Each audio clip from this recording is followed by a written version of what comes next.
Michael J. Nelson. This is 372 pages we'll never get back. This is the podcast where Connor Listoka and I, who is here with me now, go through bad books and talk about them.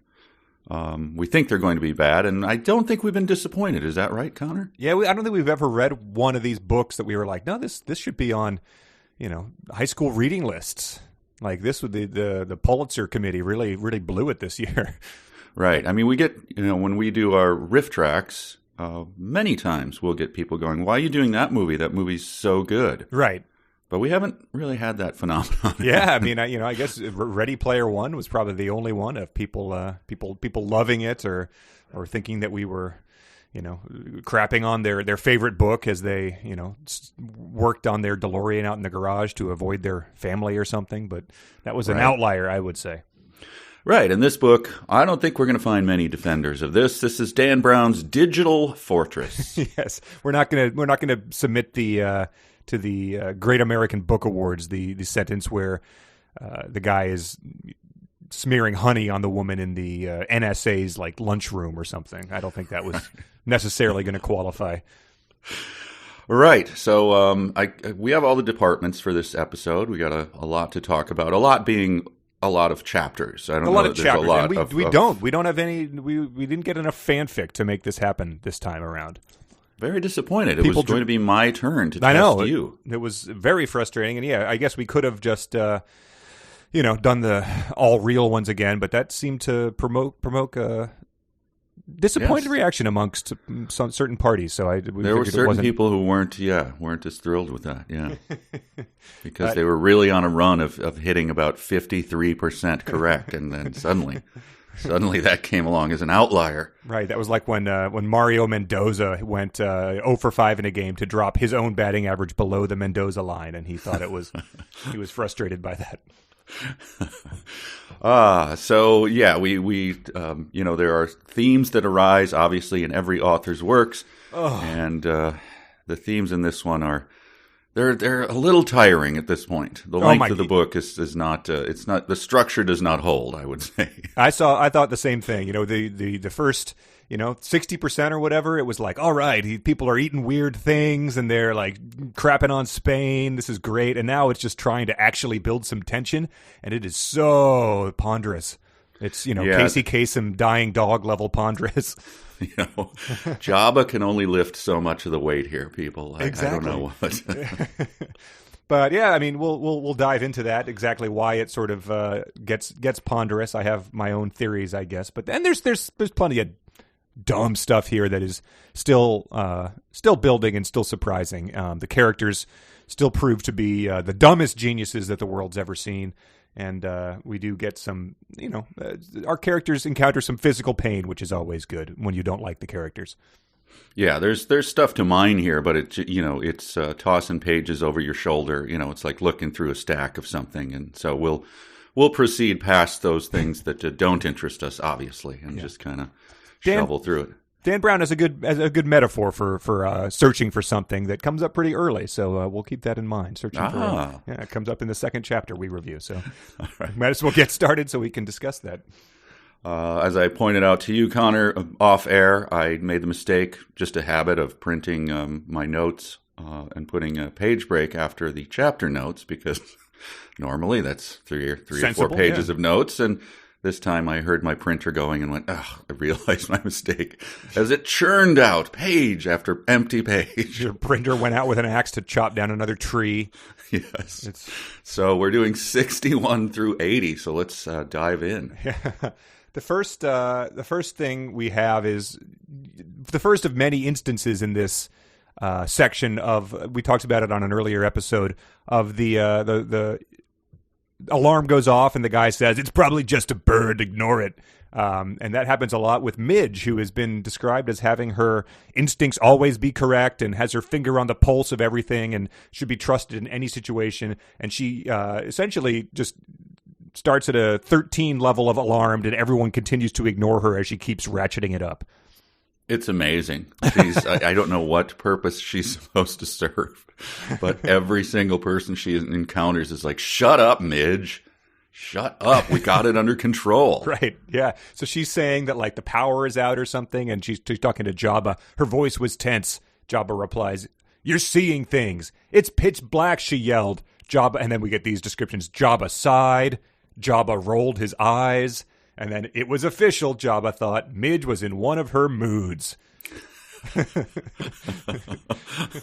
This is the woman who's been constantly described as being canny and someone to, boy, if she's got a hunch. Yeah, the Rock of the NSA.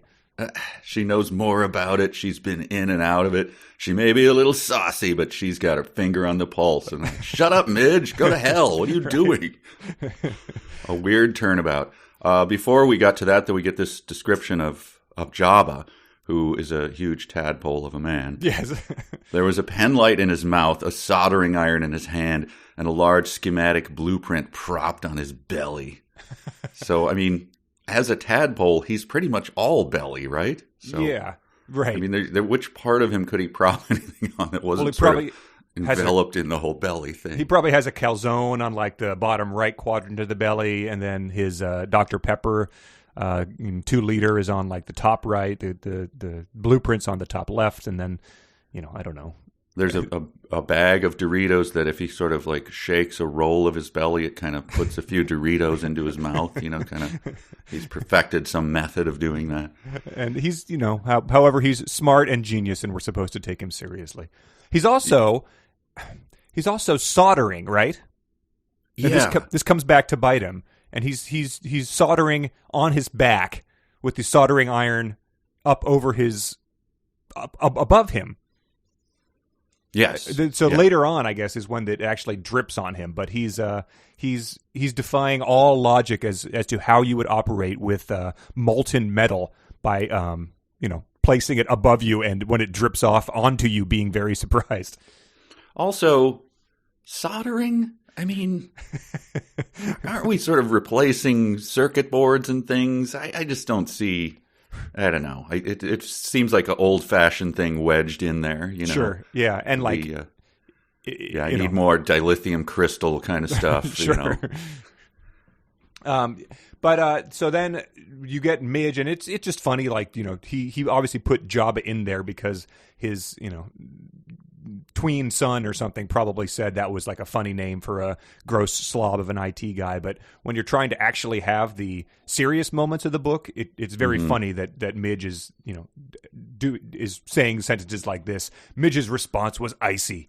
Jabba, I have a job to do. I don't expect to be yelled at for doing it. When I call to ask why a multi-billion-dollar facility is in the dark, I expect a professional response. So it's like, it's just, when you're imagining if that took place in real life, someone's very concerned about national security, to have to address a guy named Jabba is hilarious. Here, I'll redo it with a slight change to it. Okay. Midge's response was icy. Stinky the Hut, I have a job to do. Slight improvement? Sure. I have another one. Yeah, okay. Jabba, put down the calzone. A plane has just hit the first tower, and we need you to... But, like, that's what they're implying, is that this level of security. Yes, they are. And so that's just a chapter. Midge yells at Jabba because he won't respond to her freaking out. So that's chapter 61. So then we move into 62, and we have Susan is talking to Strathmore here, right, in his office? Yeah, I think they stay in his office for 300 chapters or so. My God. Well, she leaves and goes back to his office. This is the office that has the traditional sparklets, water cooler and such. But right, I forgot about that. This has the first thing I noted that she's essentially saying, like, Susan wants to call for help. She wants to leave, but he says, "We've got Phil Chartrukian dead down there." Strathmore argued, "If we call for help, crypto will turn into a circus. So there'll be bears on bikes. There'll be, clowns with pies in the faces and such. Guys being shot out of cannons, wearing white capes, the whole deal." And yeah, so he resists the whole time, and this is going to be a common theme throughout this of her saying, "We need to do this," or "I am leaving," or "Here's an ultimatum," and him saying, essentially the Ben Gazzara, like, relax, like, we can't do any of those things, and she would, for whatever reason, keeps accepting that. I think that's a theme with a lot of characters.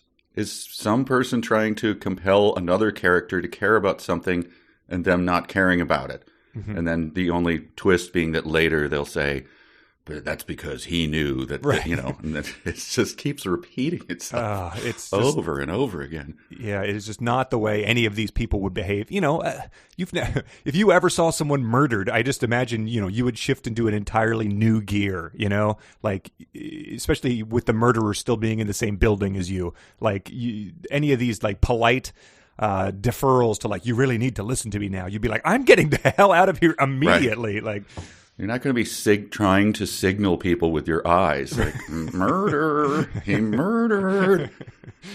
Dan Brown tries some writing here. Yep. There's a couple of these. Locating a random passkey on one of the Node 3 hard drives was somewhat like trying to find a single sock in a bedroom the size of Texas. That's what I was referring to earlier. I mean, thanks for not using the cliche, I guess, but it just stands out even more when you've just like tried to make up your own version of needle in a haystack. Because I stopped for like 5 minutes to think about it. I was like, all right, so is this like a bedroom where things are enormous? Like where there's, the bed would be the size of, Austin, or is it a normal, queen-sized bed? And like the desk and, the dresser, are they just like spread out throughout Texas? Like all of them? Like it was very puzzling. Oh, right. Like is the dresser is 580 miles away from the bed? Yeah. So when you get up to, put on a shirt in the morning, you've got to trek across, to Galveston or whatever. Yeah, I didn't put quite as much thought into it, but it's very stupid. Well, yeah, just, you don't even have to make it a bedroom. Just like there was finding a single sock that had been dropped somewhere in Texas. Right. Because this applies that, Texas is devoid of all other, bedrooms and habitations. Like, yeah, because you'd be able to find a sock in Texas pretty easily. Like, you'd be able to walk into TJ Maxx or something. Right. Again, you put way more thought into it. It's like, so if Big Bend National Park was the entire state and... All right. Wow, okay. So that aside... So they go outside for a minute? Or the dome across. The dome. Yeah, you can see like this, they're in Northern Virginia or DC or something, and but like they're able to see like pretty much a planetarium-esque sky. Right. So she says above them, he says, a star-filled sky had stretched itself across the dome. Susan wondered if David could see the same stars from Seville. She did? The 170 IQ? Yeah, exactly. I wrote, glad she's focused. I mean, she has to know he's got a different view of the sky, right? Yes. Right, and that it's, a different time. So even, it's the same hemisphere. So it's not like he's, looking at the Southern Cross or anything. Right, but it would be, a morning, probably where it, advanced a bit. But that's such like a, college romance when someone goes abroad being like, I'm just going to be looking up at the same stars every night and thinking of you type of thing. Like, just like, ugh, come on. Yeah, I guess he just has to, it's his way of reminding, like when David is, running through the streets trying to catch a bus or whatever and going, I wonder if Susan went on vacation. Or yes, exactly. No, we know that's constantly in your mind. You don't need to remind us of that. You are not wondering that right now. Right. You are most certainly not. But also, like, I grew up here. Like the idea that you just like that the lights go off in one building and all of a sudden it's like being in Big Bend State Park in the middle of Texas that you can see right. Distant stars all of a sudden is preposterous. Right. You can maybe see the lights of Tyson's on the horizon or something. Right. Here's a good view of Strathmore. She turned to Strathmore in the crack of the door. His face looked pallid and sickly in the blue light. His fleshy, sweaty, meaty face. Right. And that's a sentence before that is, the bluish shadows gave the place a ghostly ambience.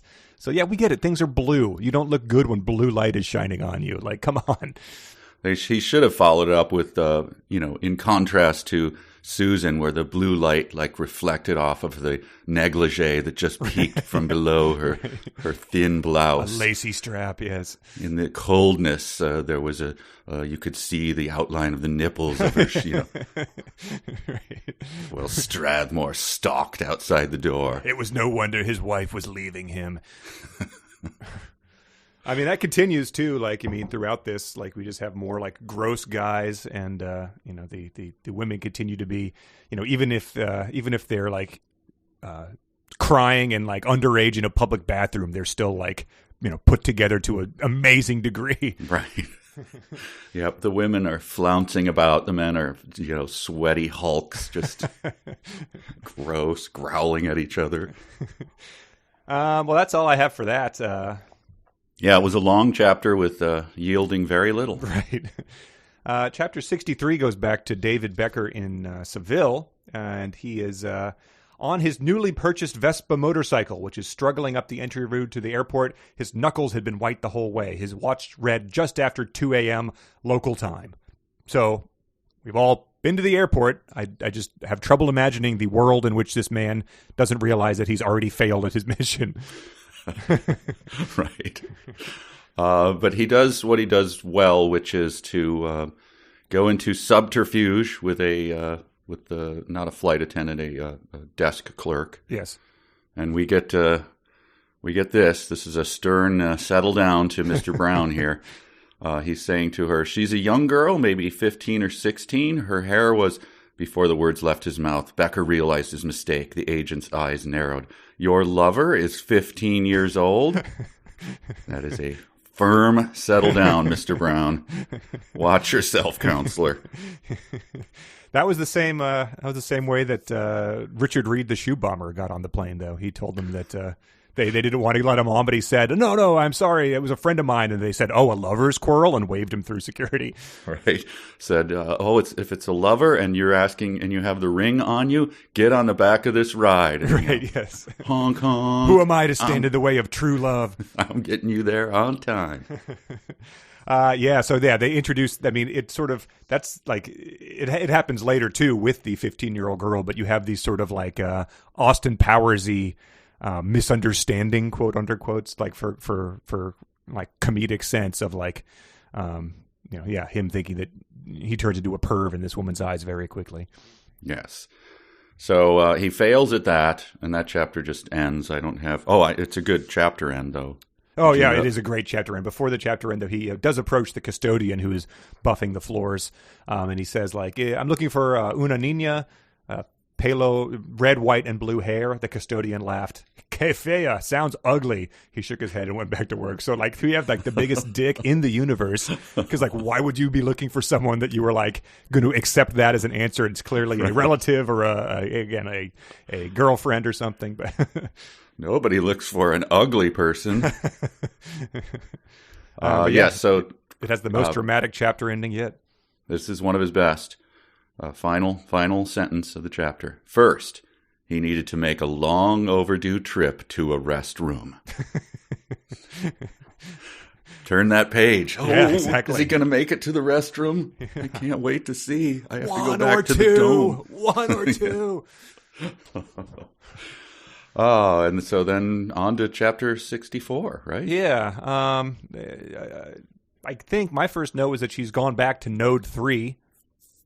Yes. Do you have a good understanding of the physical layout of the place? I don't, I'm afraid.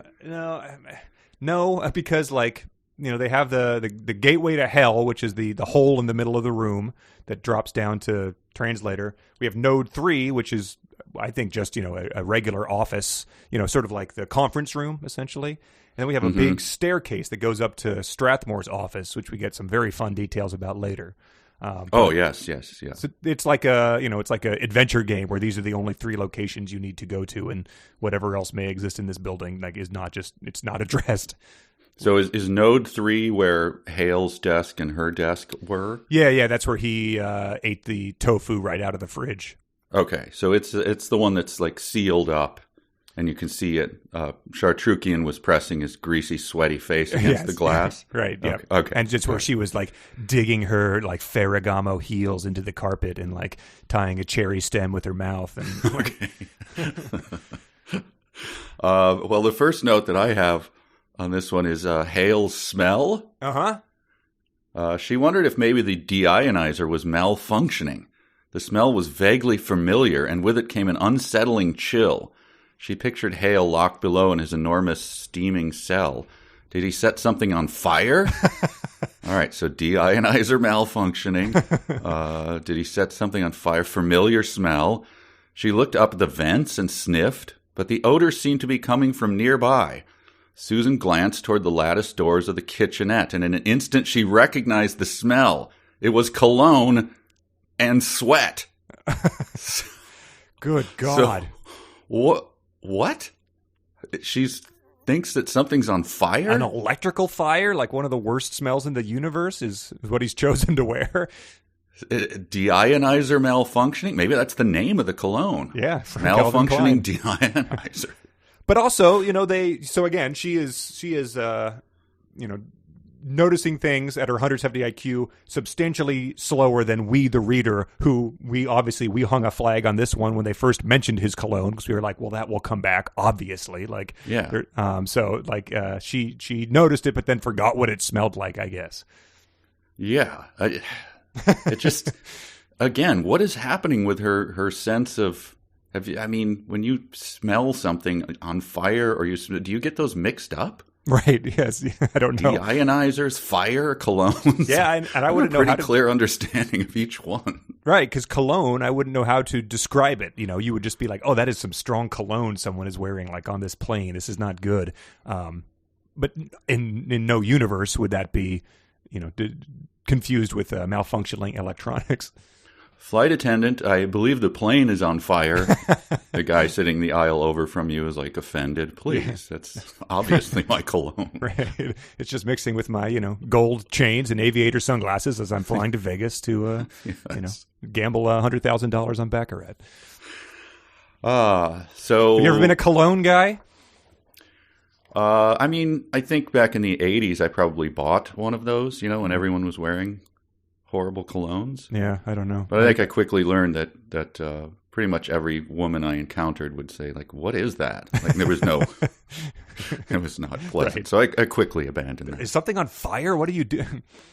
The first time that you could shave and use an aftershave, did you take a big handful of it and splash Brute all over your face? So I was not, I was not a cologne guy, but like one time, I think, my sister needed to give me something for Christmas as, a 7-year-old or something. So my dad clearly bought her, English leather from the nice. drugstore. And all I had seen was Home Alone. So I thought it was aftershave. So I like shook it out of my stocking and like put it on my face like that. And my dad was like, what the hell are you doing? But I've never used aftershave. So I don't know. I use a good bay rum. Huh. So that is pretty faint and fades almost immediately. Huh. I'm not a Hale. I'm pleading to the listener, do not picture me as a Hale, please. Well, Hale is hiding inside the closet, I think. He's peeking through like the slat door of the closets. She sees his, eyes like you would see a mountain lion that was about to kill you in the forest. But we get this nice tidbit. Susan had once heard that raw terror was paralyzing. She now knew that was a myth. So I was just wondering, like, where she might have heard that. I think standing around the Sparklet with the other guys. Right. And but she never looked into it as with her IQ. She just accepted this hearsay. And believe it or not, that is she knew it was a myth. Just keep that in mind. She heard raw terror was paralyzing, and now she knows it was a myth. Hale bursts out of there and sort of tackles her. Mm-hmm. And we get some very grim sort of. So it goes nowhere. We get some sort of shock value stuff put in here where he sort of starts groping her and ripping her clothes off. Mm-hmm. His hands were around her again. One of them clamped firmly on her left breast. The other was on her midsection. And he knocks her down. Susan was suddenly on her back, her skirt bunched high on her hips. The top button of her blouse had released and her chest was heaving in the bluish light. She stared up in terror as Hale straddled her, pinning her down. She couldn't decipher the look in his eyes. It looked like fear, or was it anger? His eyes bore into her body. She felt a new wave of panic. And so her panic again is something that has sort of, been at a 11 and keeps escalating the entire time. She keeps panicking. She keeps feeling chills go down her spine throughout the duration of this section. But then we get this new information. She tried to fight, but her body did not respond. She was numb. Exactly. So myth or not? Is it a myth? Seems we have a new data point here. I'd heard this. But yeah, that is I think a page and a half from when he called it a myth the first time. And so, that's happened in other episodes where he's said something and, contradicted it almost immediately. And a good chapter ending here, too. Italicized her thinking. I don't know why she can't say this, but she thinks it. Oh, please, God, no. So that's the end of that chapter. I don't like that technique I hate that. Yeah, especially because it's all fraud, he's setting it up as he's about to, sexually assault her, and, which is, completely unwarranted from the scope of, your beach read here. And, of course, it's not happening. It's just we're left puzzling whether Hale is a good guy or not at the end of this chapter. At the end of this section. So he starts buttoning up her shirt later. So whatever he's doing is just completely stolen valor from a drama standpoint. Oh, exactly. Yes, getting you to turn the page, Connor. I guess so. Chapter 65. Yep. This is back to Midge and Brinkerhoff. Oh, Midge. Oh, by the way, our own Bob Fingerman drew that nice Midge. He did, Did we post that on Patreon? No, I'll post it when we post the episode. I'll post it in the Patreon description and on Twitter and such. But yeah, it was a very good representation, I thought. Yep, we called him out to do it on our last episode, and he heard the call. The signal, the horn was sounded, and and Gondor answered. And so we have a Midge drawing now. It's great. It's sometimes I hope that Bob's I think he's mentioned he has a girlfriend. I hope she comes in and you want to go grab a drink on the patio or something. I am drawing Midge, honey. Yeah, we all suffer from that many times. Yes, I am trying to think of a line when the hobgoblin drinks a beer. Please leave me be. Well, we talked earlier about Midge trying to convince people of things and people saying she's crazy. Mm-hmm. This is an instance I want to hear more about this. Brinkerhoff rolled his eyes. So Jabba called him and said, if Midge tells you anything, here's what I do. I roll my eyes at her. Midge had gone nuts in the past, but never like this. He tried to calm her. Jabba doesn't seem to be too worried. Jabba's a fool, she hissed. I want more of Midge going nuts. Yeah, it is. What was happening in the past? What was she doing? Lead buried. I don't know. No kidding. Midge goes nuts. The book? I'd read that in a heartbeat. Gambling addiction, maybe? Or she brought a pogo stick into the office and was bouncing around on it? Stripping all her clothes off and running through the office screaming or singing songs from The Sound of Music at the top of her voice. I don't know. Yes. But people just roll their eyes at her because she's done this so much in the past. And yet her hunches are razor sharp. Right, yes, exactly. Again, very schizophrenic character description. I like this part when she's explaining to him just some techie garbage about bypass switches and stuff. But Brinkerhoff's response to all this is she's hysterically yelling at him. Wait a minute. Brinkerhoff flashed her the timeout sign. Strathmore said everything's fine. So he, in the middle of this national crisis and Midge going nuts, he just becomes 45-year-old Zach Morris for a minute. Yes. Like, I hadn't thought about that in forever, but, these Zach Morris and a elementary school gym teacher, I think, are the only people that were ever doing that one. Right. He might as well put the L on his forehead or something. But speaking of descriptions, here we go. Nobody had ever called Jabba a fool. A pig, maybe, but never a fool. A common theme in our books of describing people as pigs. Yeah, Jabba and the sacred princess Allura Dannon. Yes.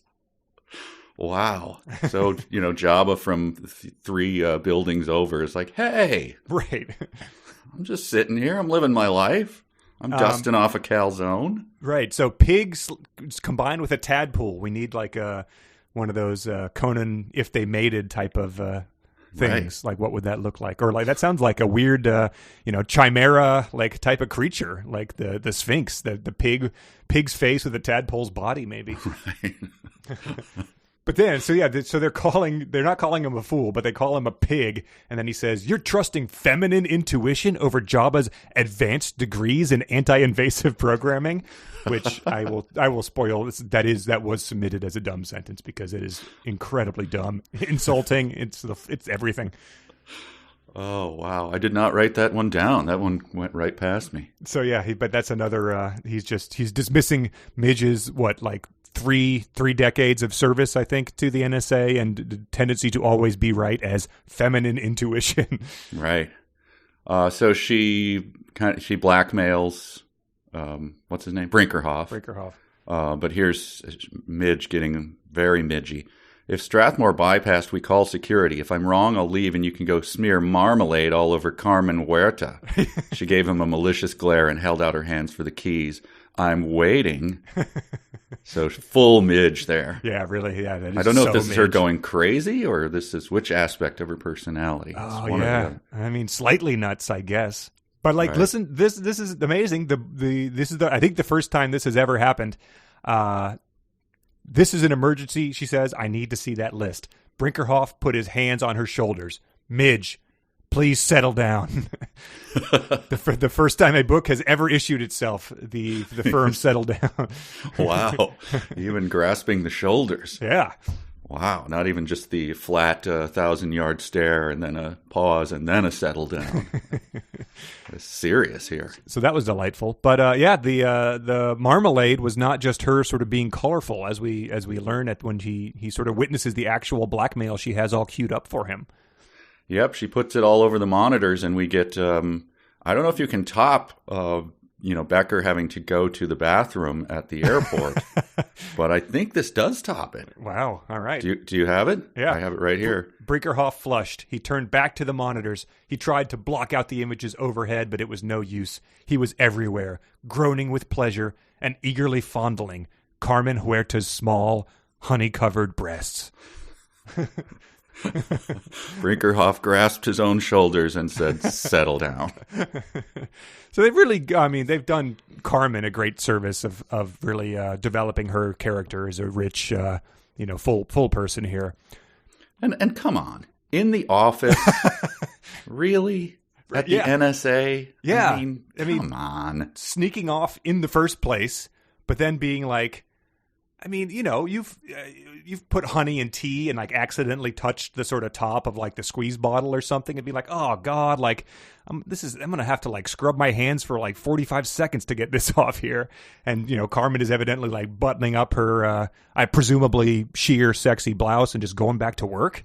Yeah, it's obviously a 20-minute shower is in order here at the NSA. Yeah. So even if no one saw what happened, even were there not cameras there, right. Yeah. We noticed that your hands are covered in honey, and Carmen Huerta. Yeah. There's a bunch of bees chased her out of the office. She's running around like Nicolas Cage. I wish we knew more about her, and I wish we knew more about Midge going crazy in the past. So, chapter 66. Chapter 66. Yeah, we get a good look at a Spanish airport bathroom. Oh, what is his beef with Spain? Yeah, I mean, it's like, one generation had sort of like Hemingway's vision of Spain, like the bullfights and, that sort of romanticized image. Romantic, yeah.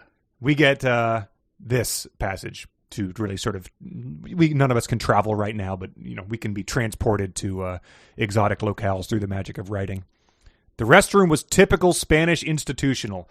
Perfectly square, white tile, one incandescent bulb overhead. As usual, there was one stall and one urinal. This is the women's room. Whether the urinals were ever used in the women's bathrooms were immaterial.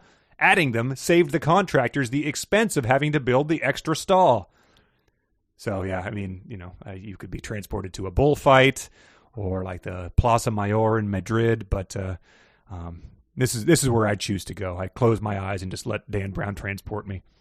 Yeah, I can hear, what is the famous, I can't think of the name of the symphony, or the guitar symphony. Da-da-da, da-da-da-da-da-da-da. Segovia? Is that a Spanish guitar player? Andres Segovia, yes, but I just can't think of the name of the thing. But someone correct me. Here I'm supposed to be the expert. I can't pull it. So let that guitar riff continue to play as I read this one. Yes. Give me a little bit of it, and I'll read it. Becker peered into the restroom in disgust. It was filthy. The sink was clogged with murky brown water. Dirty paper towels were strewn everywhere. The floor was soaked. The old electric hand blower on the wall was smeared with greenish fingerprints. Yeah, beautiful. I just wrote, my God, we get it. You had one bad semester in Seville. Let it go. Did you get food poisoning somewhere? Greenish fingerprints? Are they growing mold? Have they been there that long?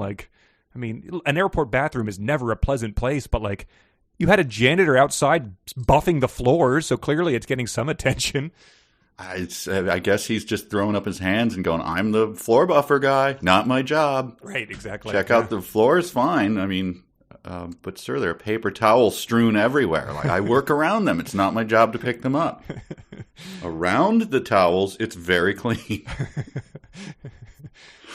And then we get this description of, I need help here from our listeners or you. She was a young sophisticate, right off the pages of 17 magazine. She wore conservative plaid pants and a white sleeveless blouse. In her hand was a red LL Bean duffel. Her blonde hair was perfectly blow-dried. I don't read 17 magazine. What type of person is he getting at here? Sophisticate? Sophisticate stood out to me. 17-year-old. Because, okay, so all in... Darling, I'm 17 now. Yeah, so 1997, 1998 was probably, the only time and the most I ever read 17 magazine, because I worked in the summers as a lifeguard at the neighborhood pool, and the girls' lifeguards would bring in 17 magazines and leave them strewn around. So I was reading, the dating horror story. About? But this was pre, I don't even know who would have been in them at this point in time. This was sort of pre-Britney era when I was reading them. Would have been probably the girls from Full House or something. It is Sophisticate stood off right away as being a wildly inaccurate description of whatever you would see. It's like Blossom. I'm trying to think if I've ever met a sophisticated 17-year-old. I probably have. I've met people with poise and stuff, but I wouldn't call them sophisticated. Yeah, it always seems like a weird put on where it's like, what happened? You went straight from 12 to 42? Yeah. So he's talking with her, and we get this another attempt at, what was the last one? The sock in Texas? Sock in a bedroom the size of Texas. All right, he's trying again. Points for the effort. She swears. The profanity seemed inappropriate, coming from her lips, like sewage flowing from a polished decanter. Oh, Dan. Mr. Brown, stop attempting these things. Oh, we already know she's a sophisticate, so the picture's firmly planted in our mind.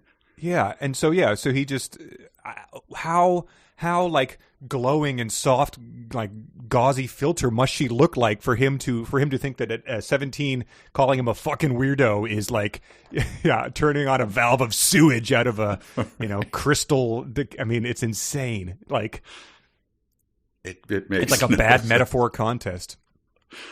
So what is he expecting her to say? Like, well, I never. For you to have such effrontery to me is beyond the pale, sir. I turn my nose up at you, I turn away, and I expect not to hear another word from you. Instead, what the fuck? But yeah, so like, did someone went and like scoop some sewage up into the decanter? Like it's flowing, so like must be a pretty large decanter, like. It's flowing, so it's like a prop decanter where they have sawed out the bottom and they put a hose in there. Yeah, exactly. Like SNL when they're pretending to puke and it just has clearly it's the they hose put their through the sleeve thing. Yes. Yeah. I don't know. I could not decide which of those was my favorite. Probably the Texas one, but this one is just as insane, especially because it's so unwarranted. Teenagers swear all the time, right? Especially when there's men they encounter in a public bathroom. So the only young people he ever encounters are either red, white, and blue punks or very sophisticated 17-year-old girls. Right. I mean, yeah, didn't we realize that Dan Brown was like 35 when he wrote this or something? So like, I guess he was probably just, if he had kids, they were probably younger and he was worried about what they were going to encounter based on, 80s movies depicting teenagers. Right. So that chapter is very short. I don't think I have anything else on that. I mean, he's sort of like eyeing her, and then he's like, he realizes she was not as polished as she'd first thought. Her eyes were puffy and bloodshot. Her left forearm was swollen. Underneath the reddish irritation on her arm, the flesh was blue. Jesus, Becker thought, intravenous drugs. Who would have guessed? And so, obviously, this is the punk girl he was looking for. Everyone realizes that who's reading the book, but he for whatever reason he's unable to possibly decide that. Right, and his long distance guessing at her drug addiction is, I don't know. Can you do that just immediately? Like drug user? 1 second a sophisticate off the pages of 17 and then just do a quick glance and go, oh wow. But hardcore drug use. Yeah, it does read like one of those 17 embarrassing stories you'd write in and they would give like 5 stars, being like, I really had to pee, but then I walked into the bathroom and this grown man was there and accused me of using intravenous drugs. Well, you would know about 17 magazine. I do not. I hope it's still in print. Chapter 67? Yeah, chapter 67. This is another short chapter, and we had covered a lot of it in a previous real or fanfic, but this is Midge talks, what's his name, Brinkerhoff into breaking into Leland, blackmails him into going into Leland Fontaine's office, the director. No, 67 is Hale and Susan again. Oh crap! I'm sorry. We get a quick back to that. Yeah. Okay. The first note I had there was just a very gross description of how they'd left him. Hale was sitting, one leg on either side of her, his full weight on her midsection. His tailbone ground painfully into her pubis through the thin fabric of her skirt. His nose was dripping blood all over her. Thanks for reminding us that she had thin skirts. Yes, exactly. It is like the least erotic thing that has ever happened, and he's still like, dropping these, clinical terms, but thin fabric. This is a great description of Hale. She recognized the divide and conquer mentality of an ex-Marine. Invent lies, pit your enemies against each other.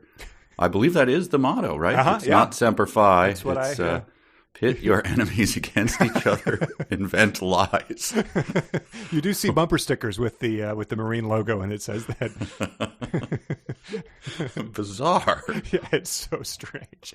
I mean, I guess he did. I would have said the the sheer animal brutality of a man who was kicked out of the Marines for murdering someone in a bar brawl. But instead, it's baked into every Marine, I guess. We get some more facts about the Marines in this section too that lead me to believe that Dan Brown's never met a teenager and has never met a Marine. So, I think this is the chapter end. No, but anyway, this is a great description. This one, for the first time, I think I enjoyed a sentence that Dan Brown wrote. Before she knew what had happened, a reflex instinct jerked her left leg back hard into Hale's crotch. She felt her kneecap crush the soft sack of tissue between his legs. Yep, that was a standout. Kind of enjoyed reading that. Oh, so stupid. There's a name for it, right?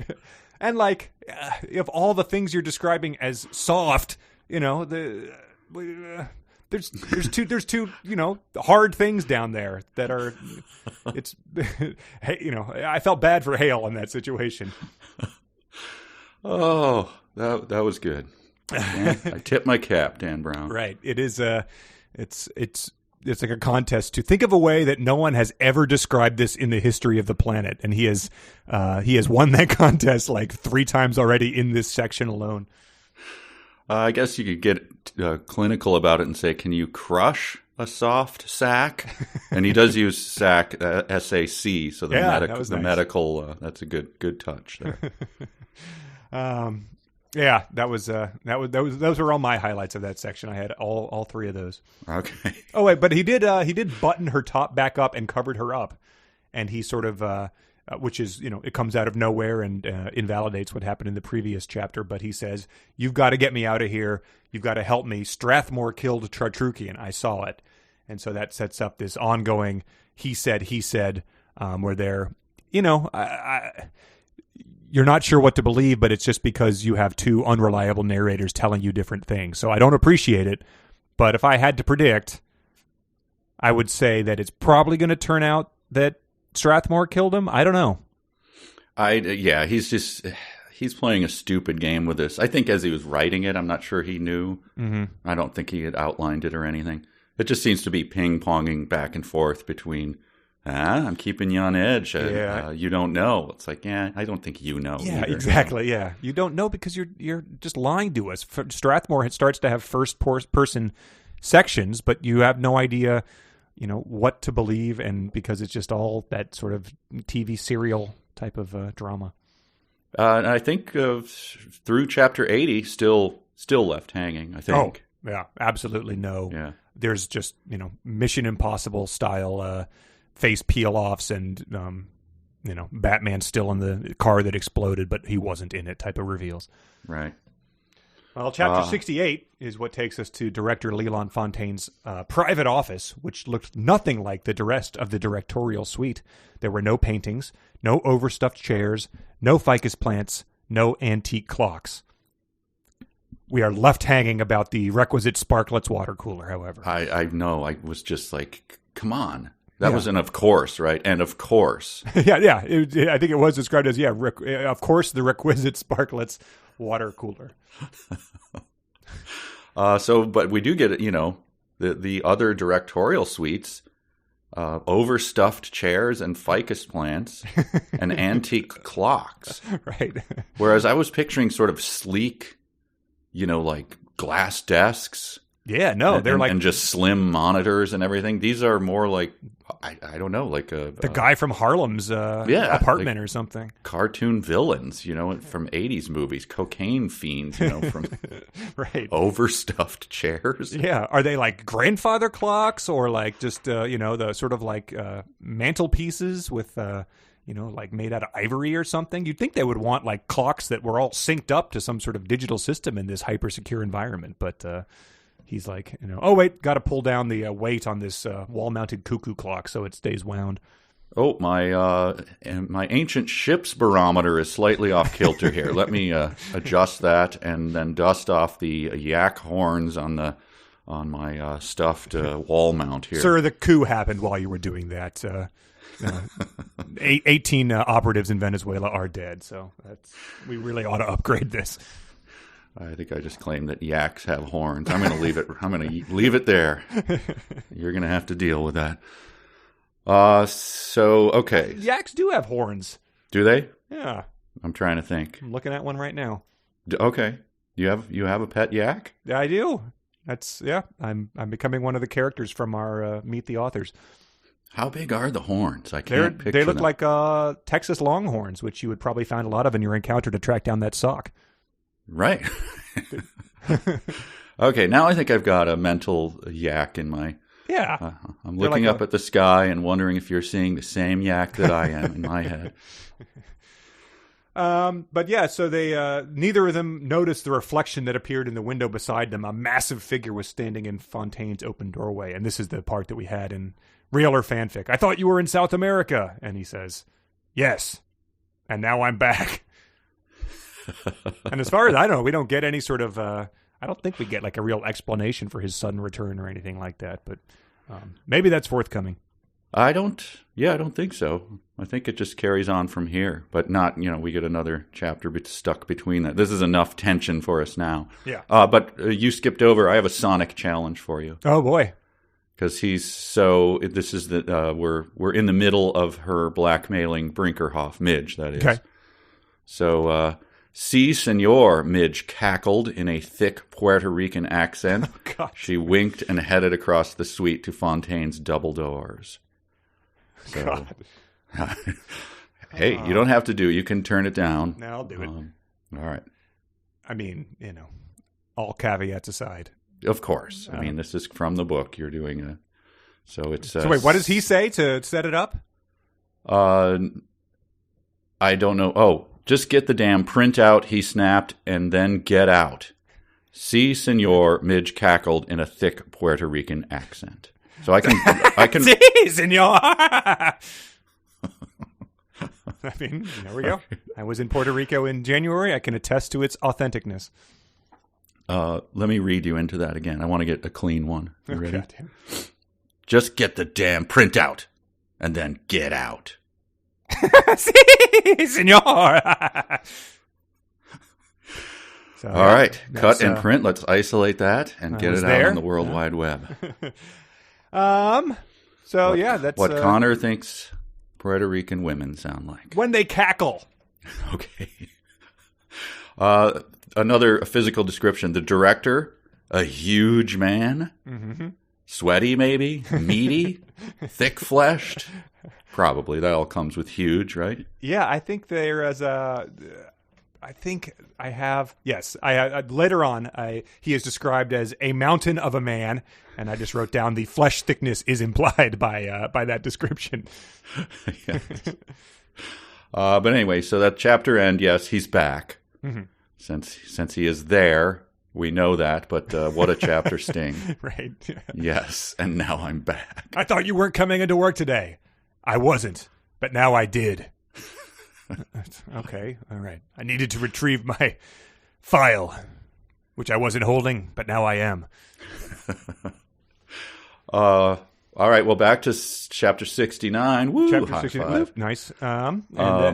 This is back to the public bathroom. The land of terrible bathrooms, an awful blossoms medical system. Redolent in the air. A sun that just beats down on you all the time. It's no like something AC from on the buses.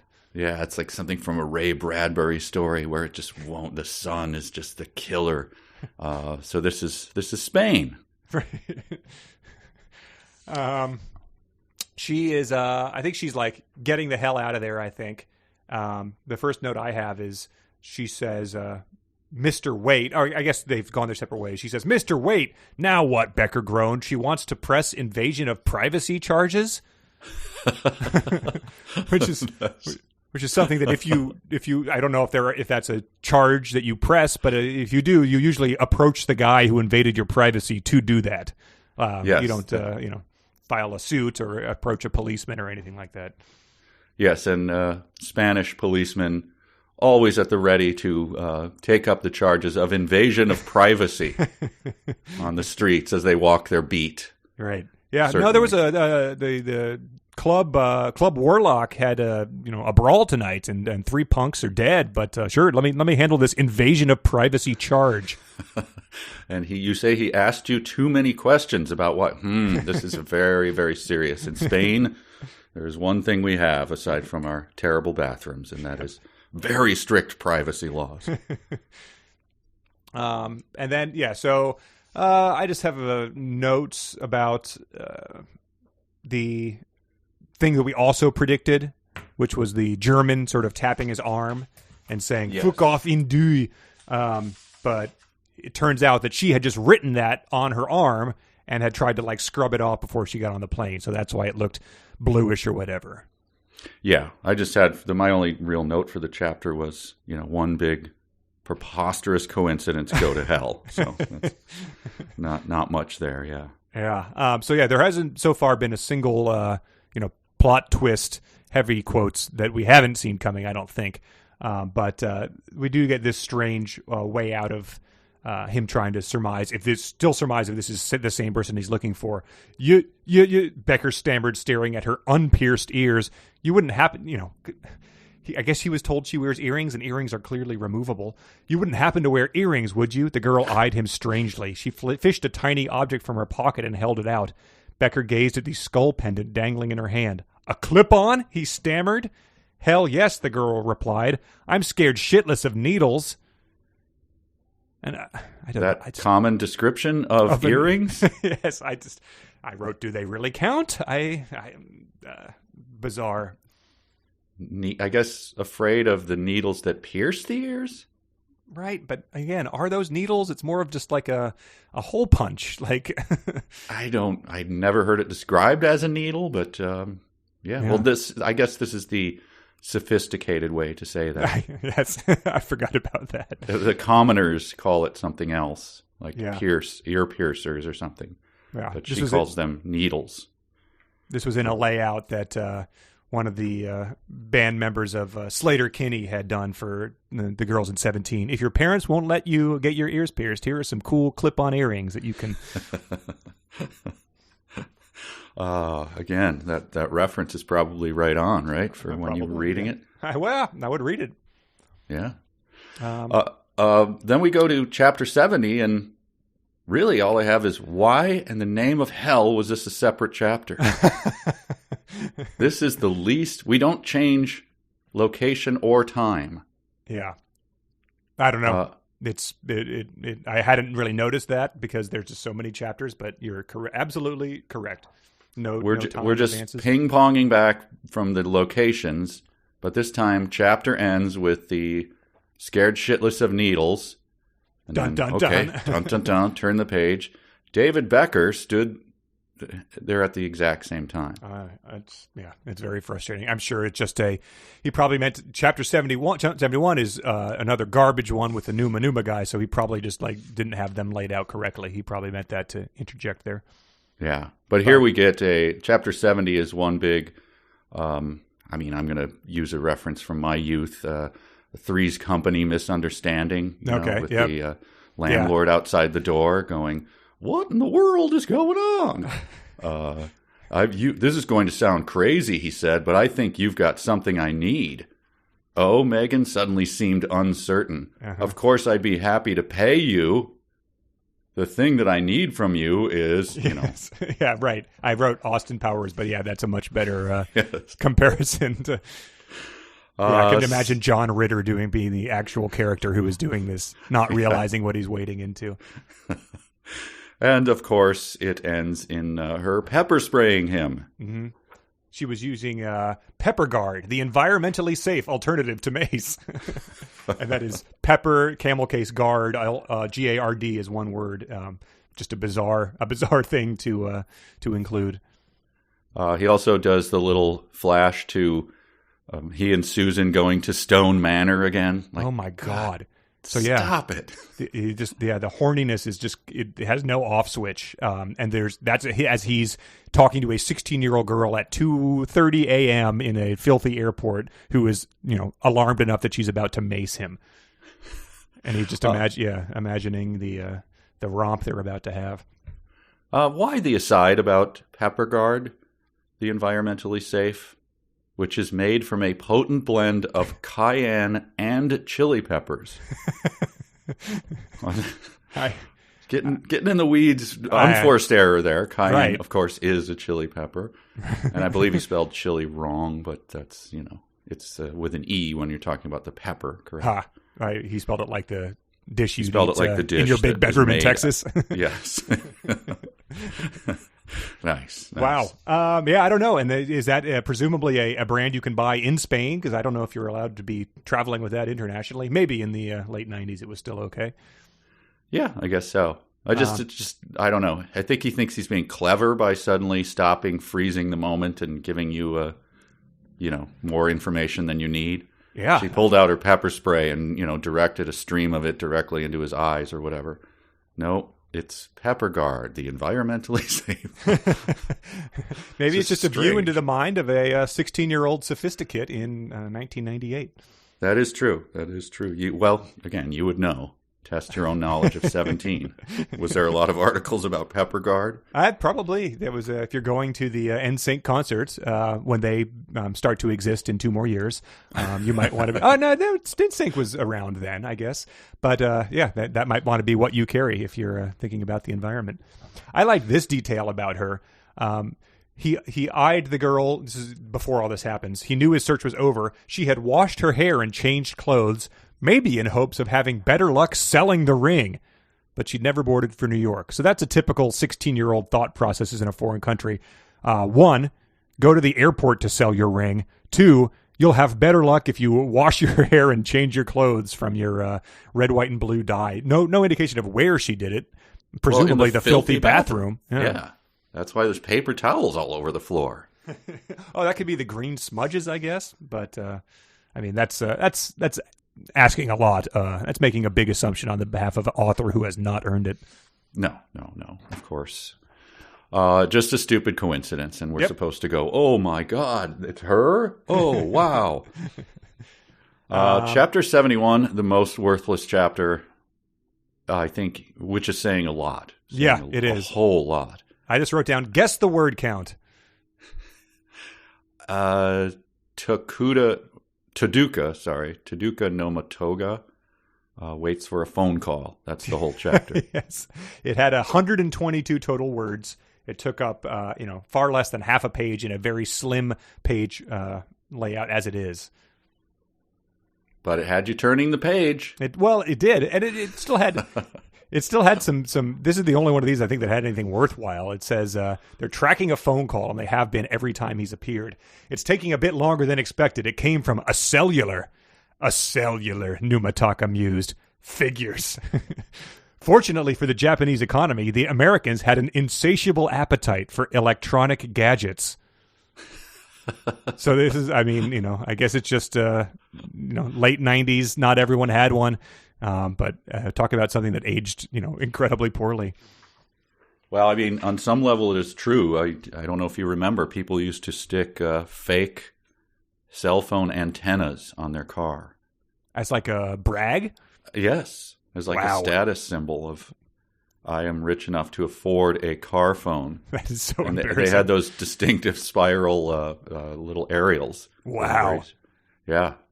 And people would buy fake ones. That's lower than truck nuts. Yeah, that's incredibly lame. Oh, sorry, I meant truck soft sacks of tissue. Right. Please get the nomenclature right. But then it had another one. I'm going to burn one of my dumb sentences because it's too good to pass up. But right. Numataka is like musing about where his contact might be, and he says, "Where in the vast American expanse is this mysterious North Dakota hiding?" Wow. Yeah, are we supposed to picture like the end of Tora, Tora, Tora or something where the general's like, we have awoken a sleeping giant, this vast America. Weird. Yeah. I didn't even notice that. But yeah, that's it because it's only 122 words, chapter 72. So again, we don't have any fanfic, so no real breaks here, but we can do the other stuff at the end, I think. We'll just plow through the chapters. Chapter 72 is Susan has escaped from Node 3 and has gone back up to chapter 72. Sorry, back up to what's his name's office? Strathmore? Yes. Yeah. So Strathmore has an office somewhere above the node. Yeah. Okay. So that's pretty much the only physical layout you need to know. Mm-hmm. But she sort of goes in there. She says, Commander. The only light inside was the glow of Strathmore's computer monitors. Commander, she called once again. Commander! Susan suddenly remembered that the commander was in the SysSec lab. she needs to be like a sitcom that's like, that's our genius. Oh, Susan. How do you suddenly remember? Also, after going into someone's empty office, where does he have a hidey hole? I mean, did she know about it? Are you under the desk? Are you crouching under, he's not there. Yeah. Does he have like a Matt Lauer, like a locked door chamber or something? That's right. But so, I've got an audio challenge for you. Oh, great. All right. Not as good as mine, but he says, he bursts in, I guess, and says, what the hell's going on? And we get this. Com, ... space, Mander, Susan gasped. So she gasps Commander, but she breaks it into com and then Mander with an ellipsis between. Okay, for color, here as I attempt this, just to get in my own character here, he stood pale and eerie in the electronic glow, his chest heaving. All right, so that's going to inform my it's going to inform my performance. Could you read me in? What the hell's going on? Come, Mander. I left out a little gasping there, but that's I think it's close. It's written on the page. All right. And then we get, there haven't been a ton of things I would explicitly identify as Kleinian, but this one sure struck me as it. Susan, have a seat. Susan looked as if she could hardly believe her ears. Wow. Okay. What? Okay. Oh, man. I forget what the more of the setup was, but it's funny just to imagine him saying, Susan, have a seat, and that being what triggers her appearing as if she could hardly believe her ears. We get all caps from Strathmore. Don't touch that. Wow. He lunged for the terminal, pulled Susan's hands away. This struck me as clumsy writing. He wished he hadn't jumped on her unnecessarily, which, doesn't that strike you as odd, seeing that there was a whole chapter of Hale actually physically and literally jumping on her? Right. It's just kind of stupid, like, oh, I better not, scratch that out. You just had a chapter of someone physically jumping on her. Yes, like it was multiple chapters actually. He jumped on her and then he ground into her pubis in the second one. That's true. Until that soft sack got its comeuppance. Speaking of clumsy writing, this is just incredible. The commander stepped back inside and pulled the door shut. Then he propped a chair in front of it to keep it closed. So just picture that for a second. Yeah. Like what? So I forget his name, but someone wrote into the email and described it as a Midvale School for the Gifted Far Side cartoon. Because I was like, I at first I read that and I was like, I just saw the propped a chair shut, and I was like, that's a movie thing, I understand, but does that ever work? Like, would that, like, in what situation could you not just like shove the chair, through the door? But then it was a door that pulled shut, so if anyone walked inside, they would open the door and the chair would fall out into the hallway. Yes, yeah.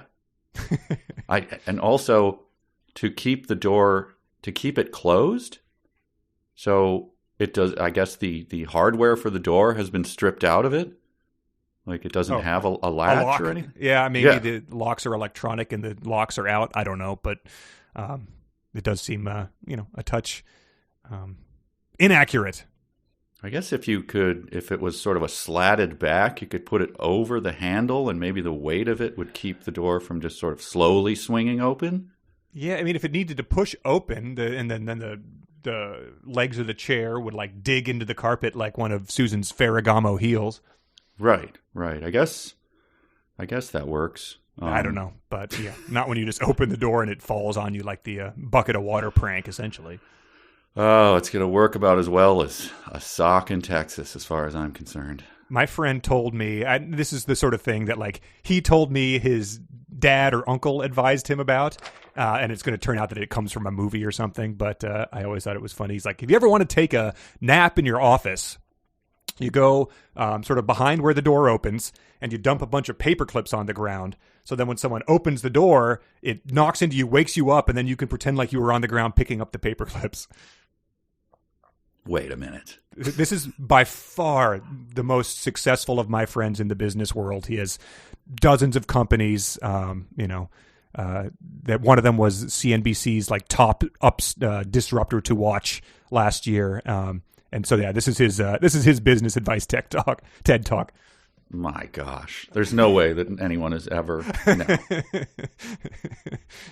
That's like someone actually told me, the old thing of I was at a wedding, and just as the vows were about to start, the bride turned and made the speech to the whole wedding that the groom had slept with one of the bridesmaids or something, and then she walked out of there. Wow. And someone told me that as I was at the wedding, and I'm like, you are you seriously going to tell me that old cliche that actually happened to you? Yeah, you're the one. Interject, my cousin was at a wedding or something. Yeah. No.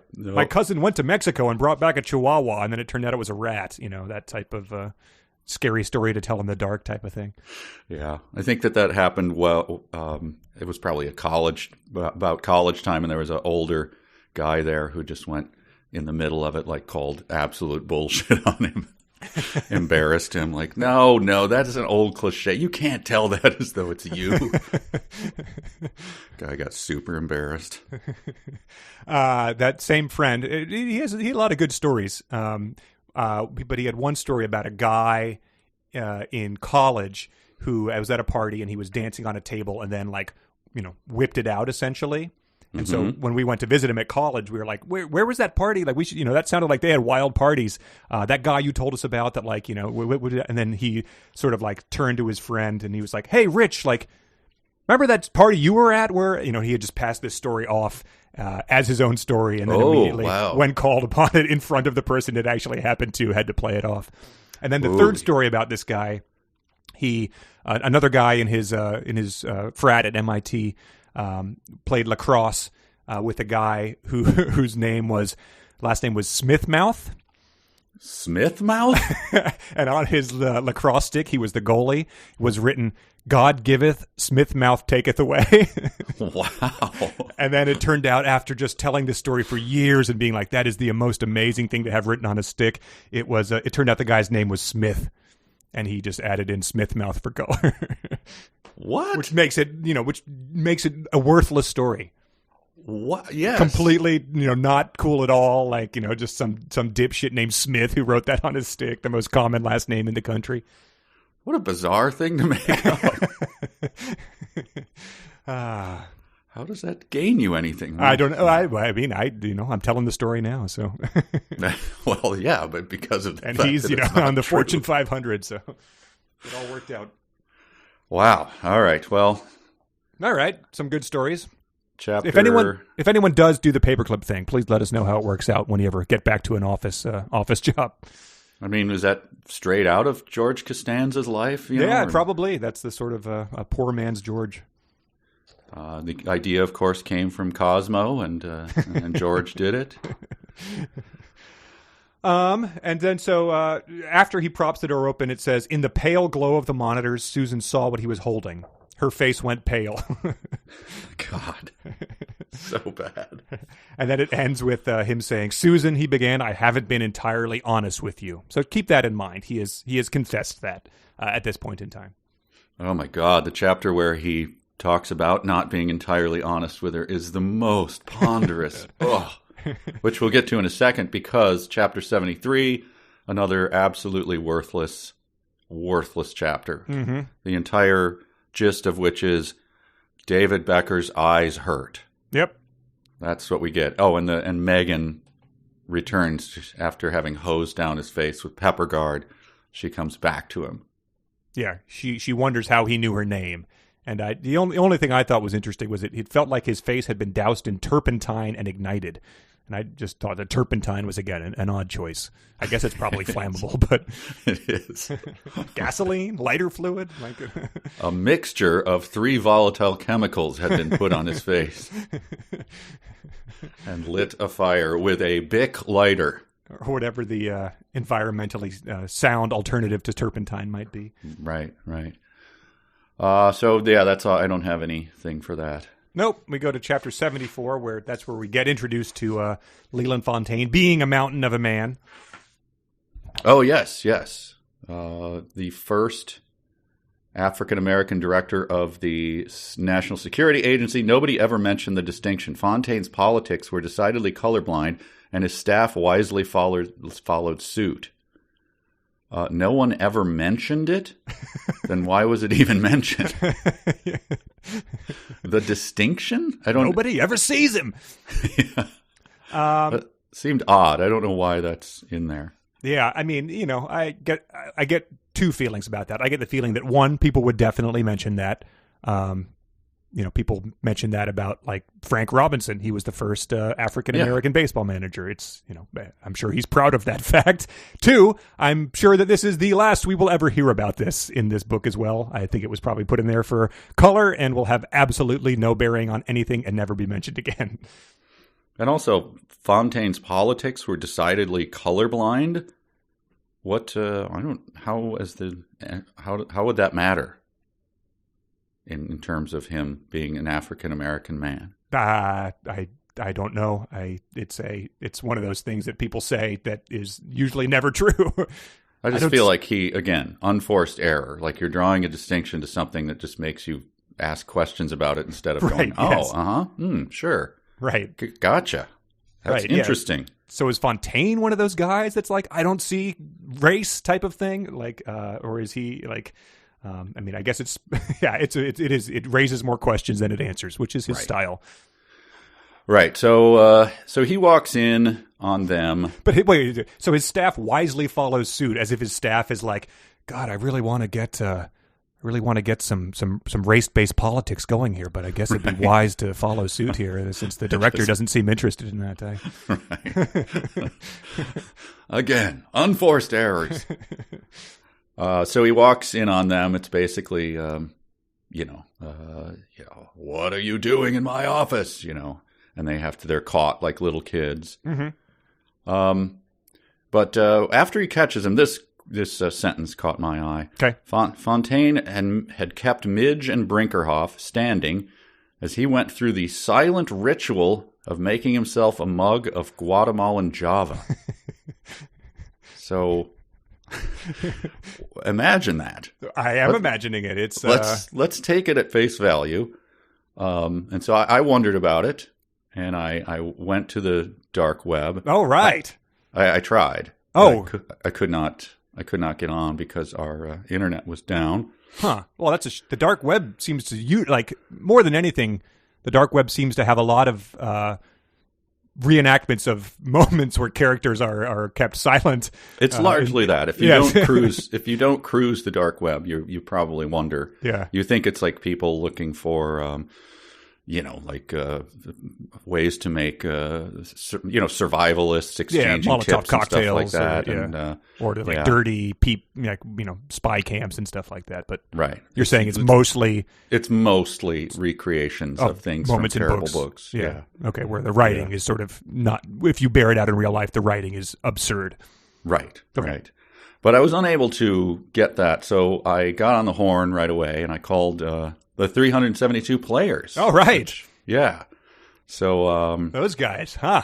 So I took our budget. I forgot to tell you. I'll submit the forms afterwards. But I spent that on a recreation. Huh. So I just had them, tell me how this would go, and I leave it in your hands. I don't know. You spent the money without giving them any direction?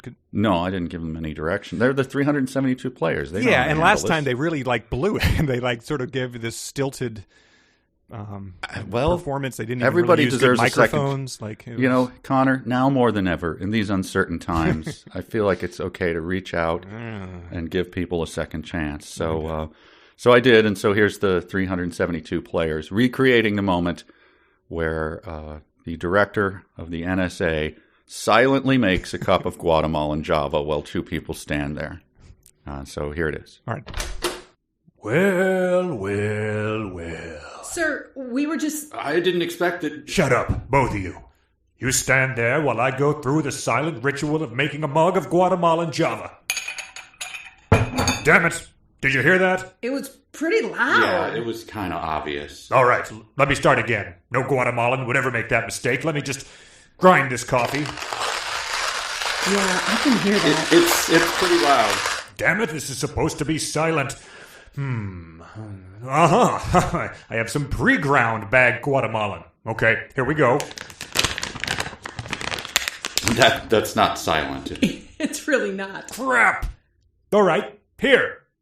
Both of you wear these active noise reduction headphones. Well, okay, but it's kind of a cheat. Yeah, you won't really be silently making your mug of Guatemalan. No, I will, though. Sound has to be perceived to be sound. Well, I mean, that's debatable. Shut up. Put them on. Okay. Okay.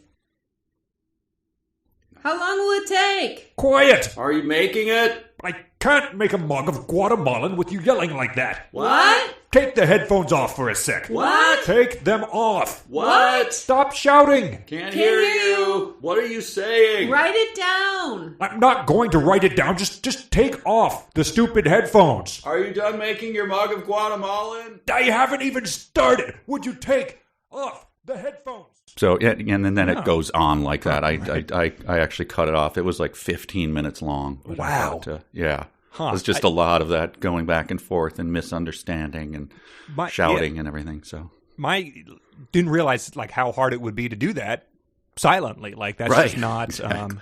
Not Well, there's obviously the time it takes is one thing, but Right, doing it silently, that would just be agonizing. It is. It's sort of. It's like adding a whole. It's like doing a construction project, but on roller skates. It's a new wrinkle.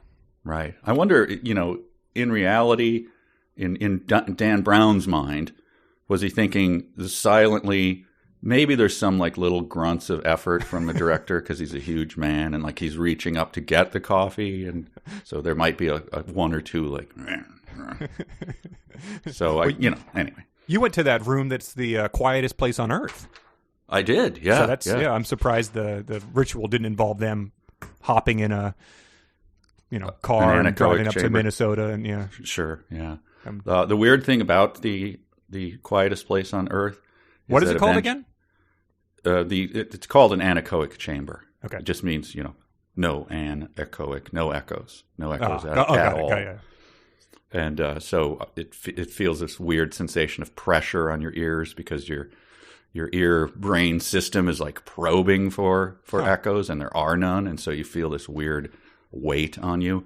But after a few minutes, you can hear people's like blood beating, and you can hear the small groan of their food moving through their intestinal tract. Your senses like overcompensate, like this, like daredevils do. Exactly. After a few minutes, you start to become accustomed, and you get like super Spider-Man hearing or whatever. So it's very weird. You can hear Susan Fletcher adjusting her bra strap. Oh, I hear it. Yeah, so this was another thing that was just, another unforced error, but it's very funny to imagine the actual head of the NSA having this conversation. You called Jabba? Yes, sir, I. Jabba? Fontaine stood up, furious. Again, Stinky the Hut? And then this was another note that it's been hinted at, but it just seems like a very weird thing that evidently the plot is going to hinge on. 3 months ago, Fontaine had gotten news that Commander Strathmore's wife was leaving him. He'd also heard reports that Strathmore was working absurd hours and seemed about to crack under the pressure. So he was getting reports that Strathmore seemed like he was about to crack under the pressure. Like he's the second in command, right? Yes. 3 months these reports have been coming in, and he's like, oh, I'll look into that. Like, make sure it's filed on the appropriate someone's about to crack under pressure paperwork. Right. I mean, is Donald Trump getting reports about Pence? He should be on top of this stuff, should he not? Yeah. Is he like walking? Yeah, but like, how would someone even like notice that? Is he like muttering like, Hamlet when he's pretending to be crazy? Like, he really seems like he's about to crack under the pressure. Right. But then he does the sensible thing that a boss would do. Instead of bringing him into his office and talking with him. Reaching out, canceling. Having him go to HR. And not even as a boss, but as your friend. Right. Is there anything that you need? No. He does the sensible thing. He spies on him. Yes. He tracks everything that he's doing.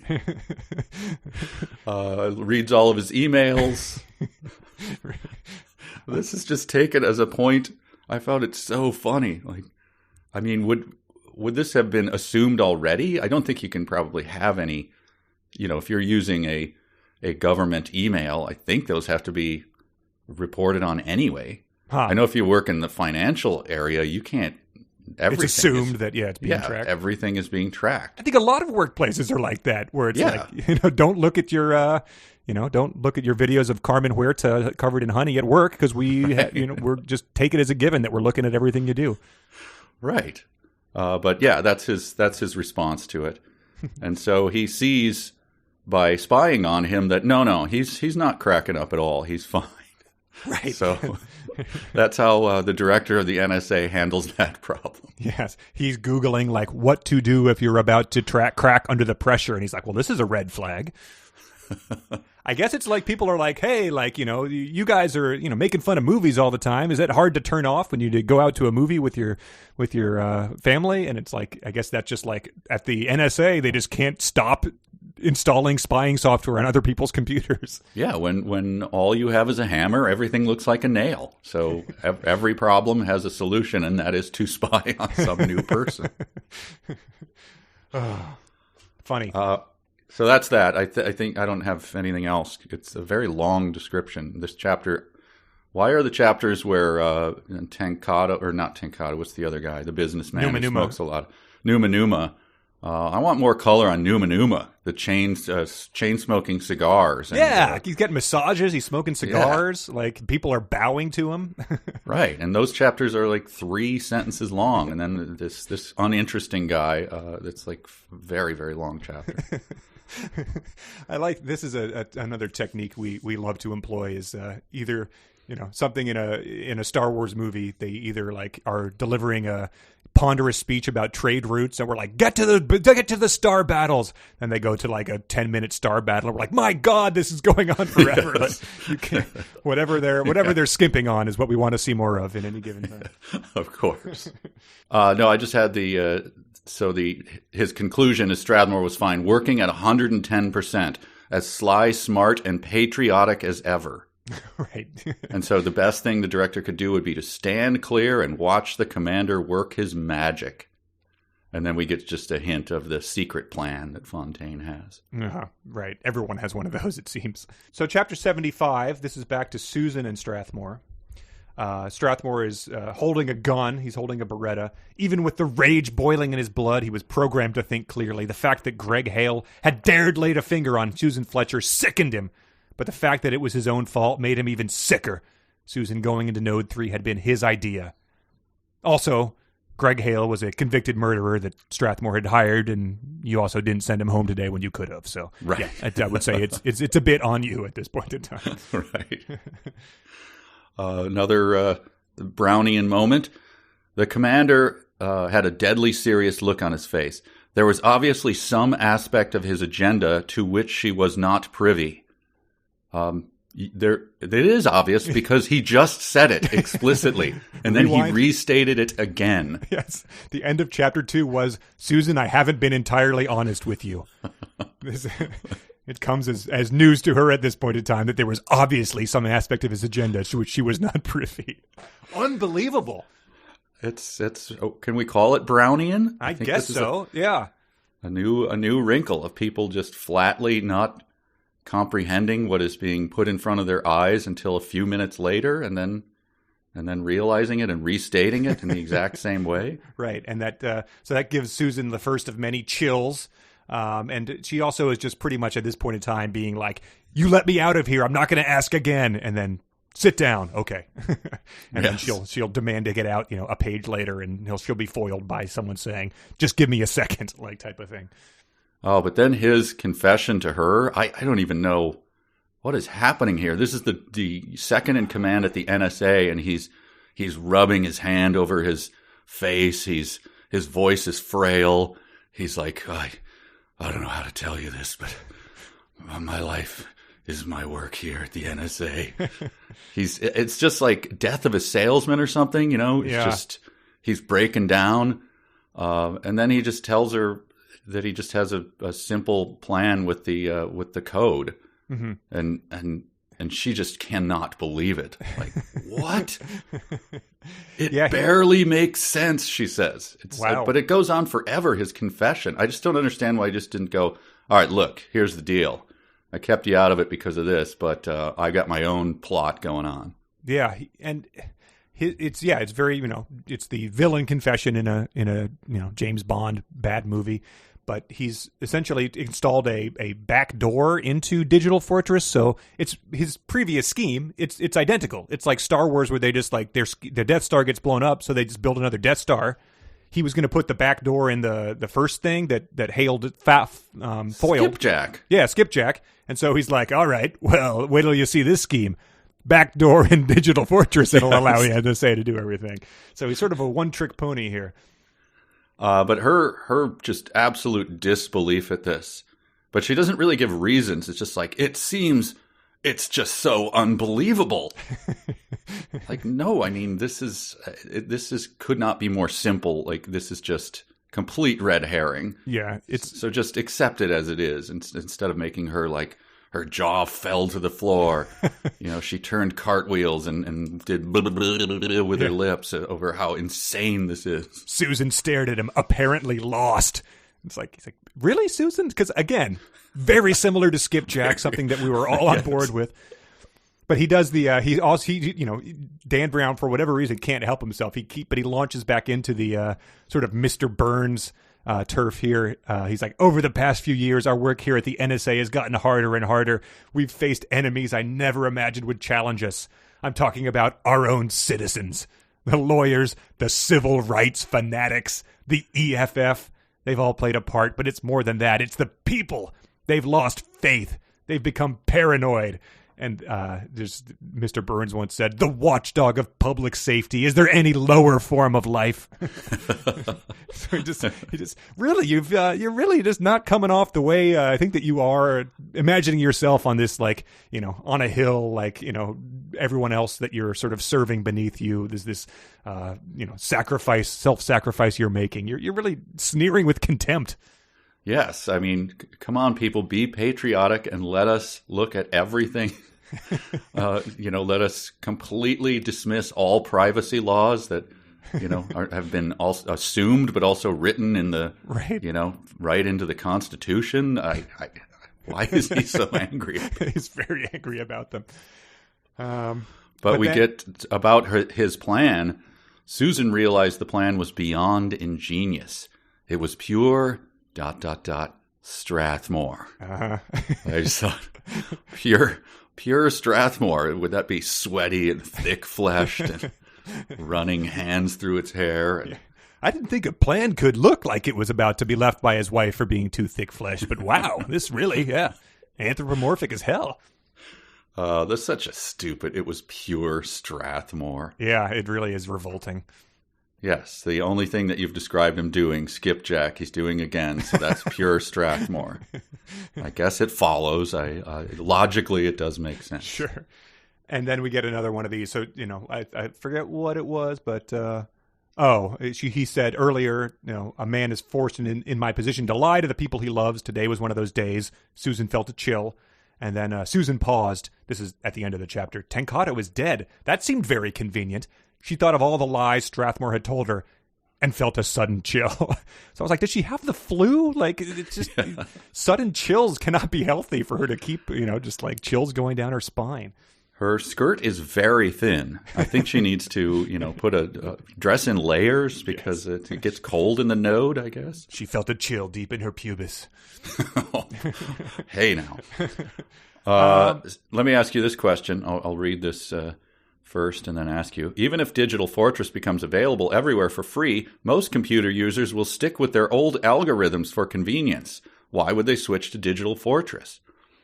Connor, do you find that you tend to just stick to your old algorithms for convenience? Yeah, I'm sort of stuck in my ways. I'm paying like a $24 annual fee to my algorithms, and it would just be porting them over. Like you don't know. Like they say Digital Fortress has a easy one-click way to do that, but it's just like easier not to. Yeah, it's kind of like refinancing. I mean, yes, I guess in the long run, but I got to get that hassle. I got to go through. They got to crawl through my financials again. I'm sticking to my old algorithm. Right. So most computer users. So imagine, your parents, your grandparents who are still, being like, have like Bonzi Buddy or like, some sort of like weird, they still use Internet Explorer for whatever reason because it came with their computer. Not a single one of them is using any sort of encryption on their email. Right. Mom, you have so much spyware on here. Like you're using a browser called spyware. Like how did this even get on here? Like I just click things and. Yeah, I did the scan of my mother-in-law's computer once. It was like scraping barnacles off of a ship hull. It was just like, my God, someone knows every bank statement you've ever had. Yes, right. It was just viruses everywhere. The virus scanner's like, nope, that's, I'm just going to self-immolate here. This is not worth my time. Yeah. Oh, so I said, use an algorithm, please. All right, so Chapter 76, there's no reason to pretend otherwise, but me and Mike stopped for 3.5 hours to review our Hobgoblins live show for Riff Tracks. So if you detect maybe a little less energy or confusion or don't remember what we said earlier, that's because that's what happened. Or if you just, detect that Connor might be slightly sick of talking to, say, I don't know, me. There's probably a reason for that. It's if we had a word counter, if you had like the Fitbit for words today would be the equivalent of 18-mile hike up a mountain. I think when you look at the steps, you're like, my God, 32,000. I really feel it. Yeah, I think there's no reason to hide this. That sometimes when we haven't done it in a while, obviously, but recording our riff tracks where Bill and Kevin and I will, lugging our coffee mugs into the studio, we'll say to each other, all right, words into microphones. Words into microphones, gentlemen. And, in the end, of course, I'm blessed to have it. It's fun, yeah, but sometimes the sheer amount of words gets to you. So that's where we are now. Well, anyway, words, on that, words were not something Dan Brown was concerned about in Chapter 76 because it's another one that is like less than a page long, and it's deals with the guy in wire rim glasses looking at Becker writhing in pain from the humane brand of pepper spray. Yes, Pepper Guard. Pepper Guard. Pepper Guard with no U in guard, yes. I was amused by that 5 hours ago, so I did not remember the actual.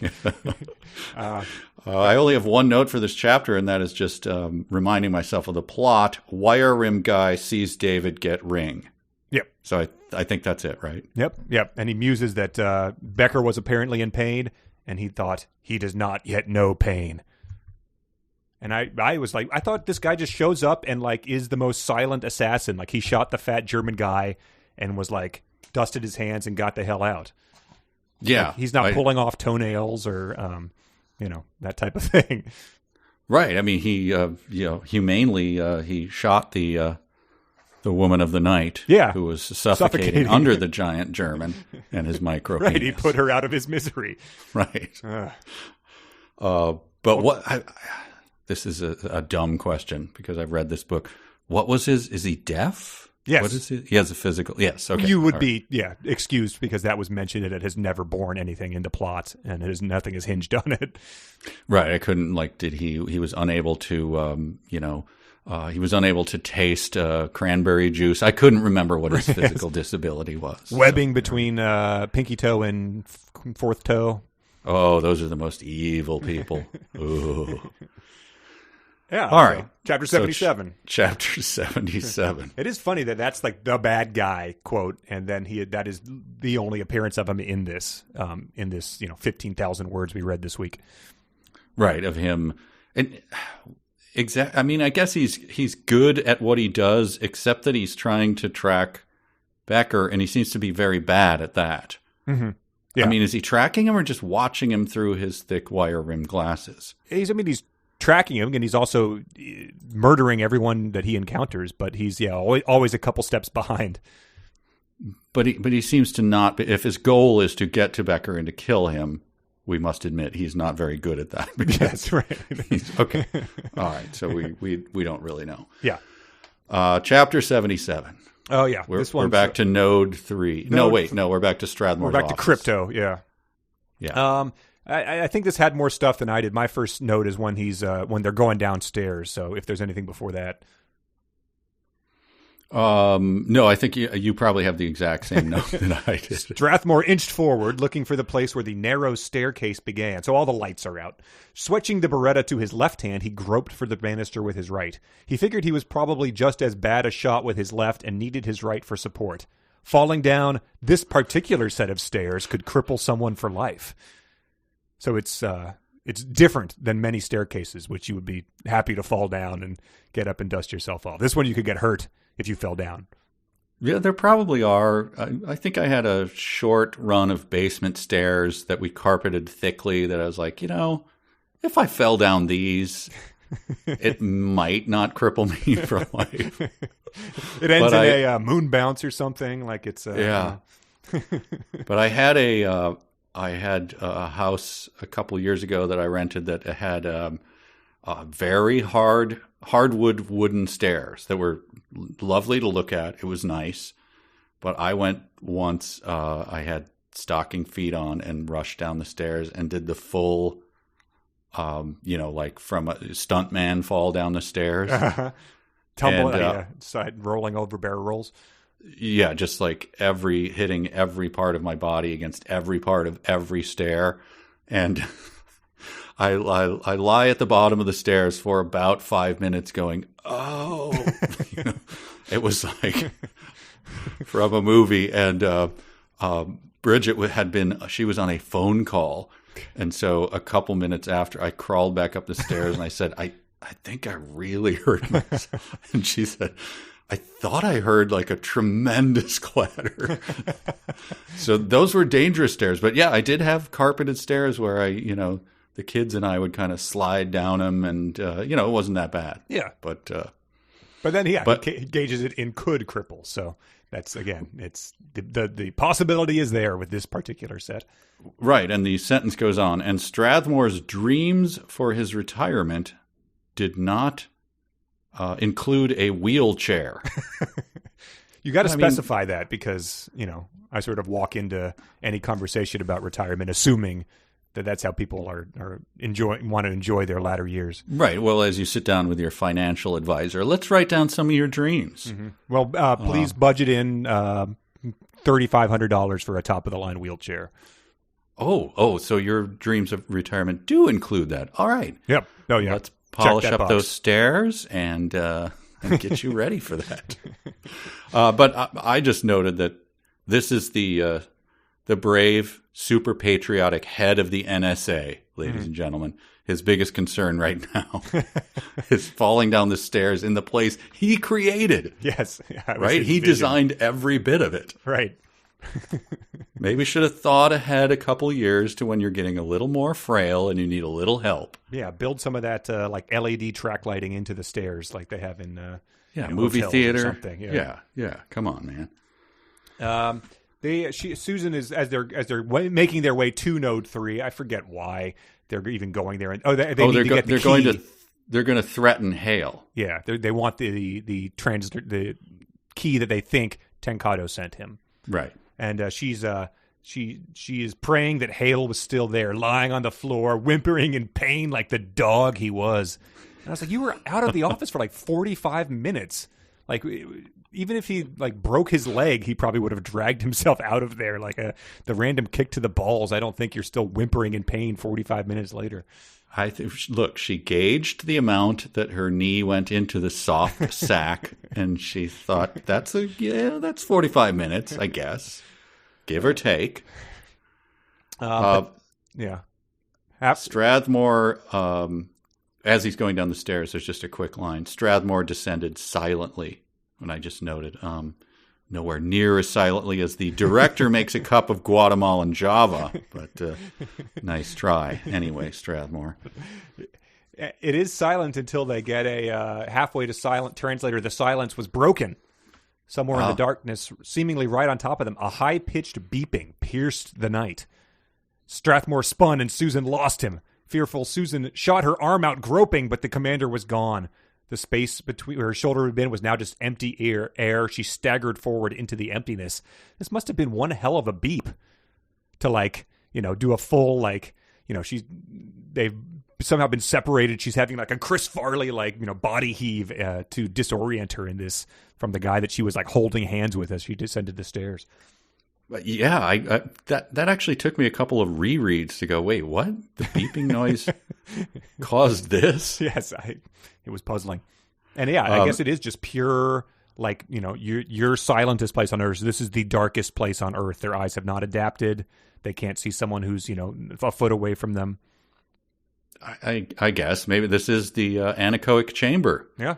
To go back 4.5 hours from when we talked about that.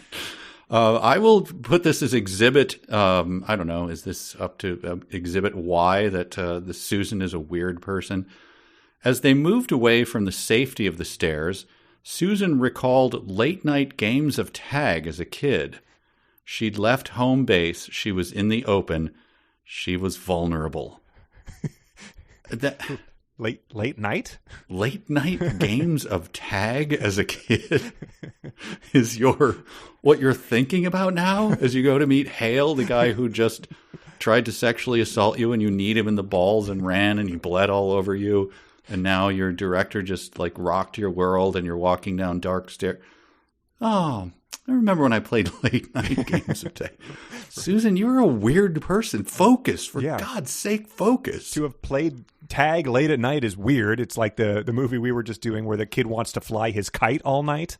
And it's like, it's very strange. But yeah, to think back about that once you're in this horrible situation. I mean, come on. Kick the can is the night game, not tag. Speaking of, we love the regional differences. What was did we ever talk about this? Your ollie all come free or your... Yeah, oxen free. That was one. Oxen free, right? Yeah. Mm-hmm. What did you use? That was sort of like old timey, but that was known, I feel like. Yeah, I mean, it was old timey for me, and we just said it as a joke. Like, we didn't know what it meant, but then a kid would come in and he'd yell the opposing, which I think either oxen free or all come free. Yeah. Oxen was, I think, we would do that, during the one summer where you'd be playing old timey games like Kick the Can. Sure. Okay. It's duck, gray duck though. Oh God, stop. So I moved from Illinois, a suburb of Chicago, and then I moved up to Wisconsin, and it was duck, goose. Yes. And then I got to Wisconsin, and they would do I thought I was I looked around going, am I on camera or something? Yes. Duck, gray duck? Who's to say the first two ducks weren't also gray? Yeah. What? Seems common, right? Like the female ducks, I guess they're sort of tan maybe, but tan, gray. Yeah. Weird. Yeah. It's a weird thing to go to the mat for because people seem pretty, it's, I don't know. I guess it's probably like defiant at this point in time. It's not good though. Yeah, it's bad. Drop it, people.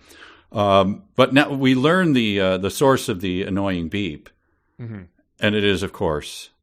I mean, I knew before, and I'm sure you did. It's a sky pager. Is that a thing? This checks out. Like this, this was the era where like a couple of my friends had pagers. Sky pagers? I mean, is that a brand name? I don't know, but it's he's doing camel caps again and making up things. It's the responsibly sourced version of a pager, Okay. like So Pepper it is. Guard. So it's the Pepper Guard of the pager world is Sky Pager. Why does he do this? I don't know. It was his pager. Okay, that's solved. Why Sky Pager? Annoying. It is. That was a fun era because you would have to like go to a payphone and like try to page these people, and then it was a very stupid thing for a kid who had just gotten their driver's license to have. Wait, what age did you have a pager? I never had one, but my friend Danny had one. My friend Derek had one, and I think Lauren had one. Oh, did the guy who tells weird lies about hockey sticks have one? I don't think Jeff ever had one. Okay.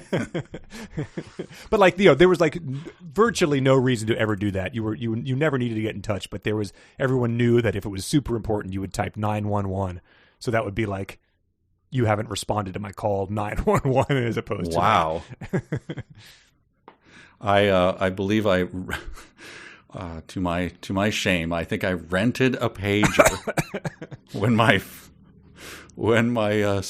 first son was in the womb. Wow. And I don't think I was ever really separated from my wife at any point where that would be a thing that you would be concerned about. You were like I'm going to play 36 holes of golf today, so I am going to play some tennis over at the court where you know exactly where I am, and but page me should anything happen. Obviously, the pager never came into play. The person who works at the pager rental store is quite a person to imagine. It's pretty much Norman or Old Gil, Jack Lemmon from Glengarry type of thing. Oh yeah, leaning back and jingling the change in the pocket. I see your eye on the 400C model there. That's you got a good eye for pagers, my friend. Come on, you got to get this one. I got to meet my quota. This pager rental business was a bad thing to get into. I hear these cell phones are coming in from Japan for our insatiable appetite for gadgets. All right, last year in the pager rental was a bad year, but next year, pager rental, of course, is a growing business. Next year's my big year. That's the harvest year. All right, that's all. Yeah, that's what he has. He says who had paged him was more bad news from Spain, not from David Becker, but from the other party he had sent to Seville, which are dun dun dun. Yeah, rip off. Tom Cruise takes off the mask. Everything we've been told the entire book has been a lie. There's two guys in a van who are driving around Seville, which we get a paragraph about. Oh, right. I forgot about the two guys in the van. I didn't have any notes about them. No, me neither. I just they were two guys in a van, and unfortunately, they weren't like, eating salmon out of a can and drinking, pineapple orange guava juice or something. Right. Chapter 78 mercifully goes back to easily my favorite character in the book. And what is his first act in this? Do you have his first the introduction of? I don't, because I think it was fanfic. Is he eating something? Underneath the twisting mass of cables, Jabba was sweating. The sweating fat man.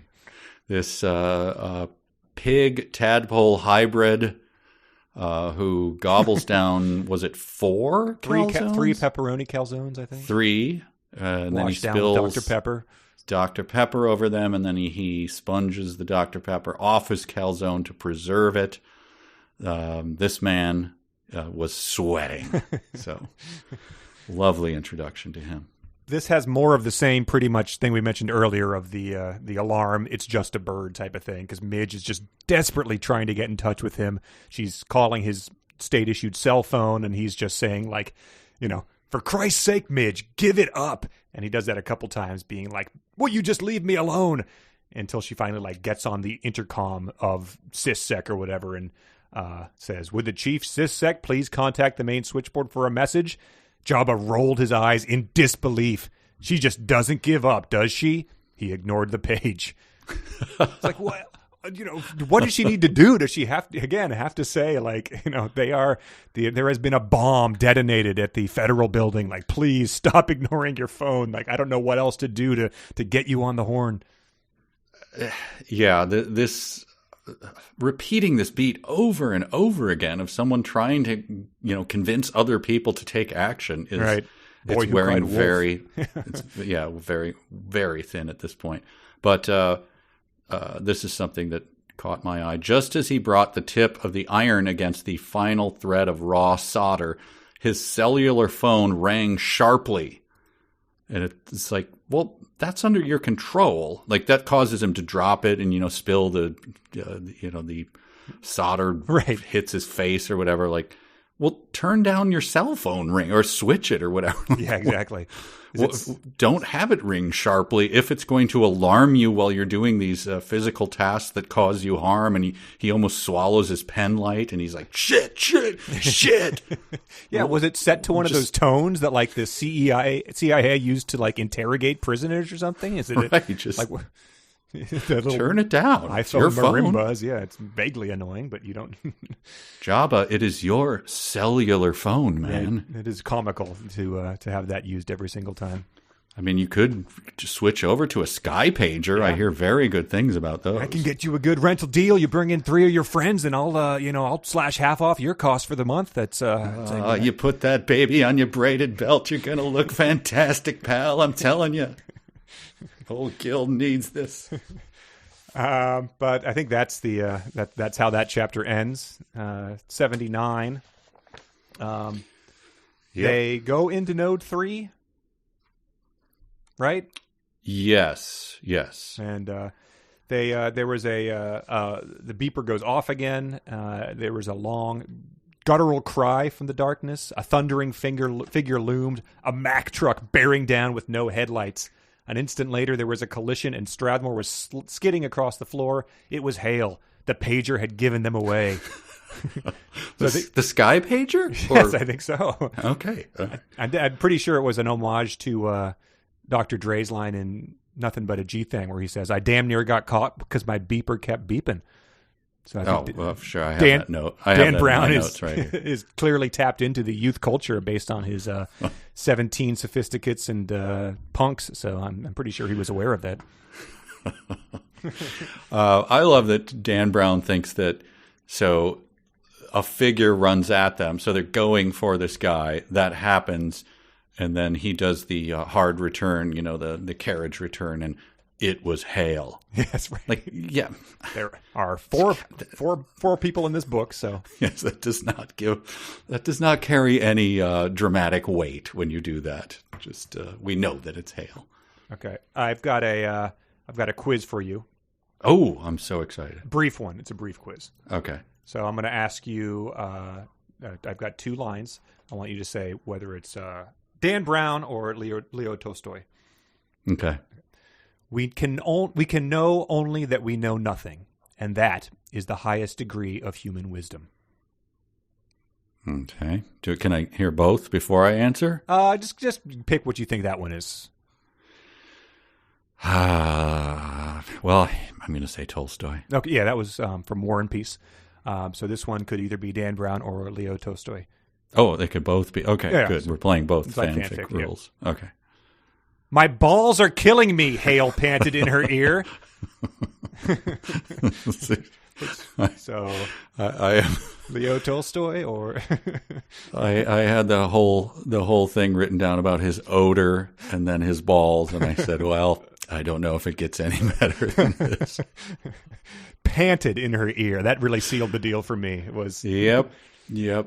So he's already been, we've referred to as cologne and sweat, which smells like regular fire, electrical fire. Air ionizer on the fritz. Yeah, malfunctioning ionizers. Was there any other comparisons? All right. Well, anyway, but it turns out to be his cologne and sweat. So that one you just read it right before it. An instant later, Hale's odor welled up behind her. God. It's Pigpen's stink dirt. lines. Yeah. Stimpy's son, the fart, like is anthropomorphized as this. Wow, that is Hale, the ex-Marine. Yeah. Well, I think that comes up. That's all I have for this one. But we get some great details about Marines in chapter 80. Yep. All right. I got nothing else. Let's go to 80. Final chapter. Final chapter, people. Where Connor and I will stop saying words soon.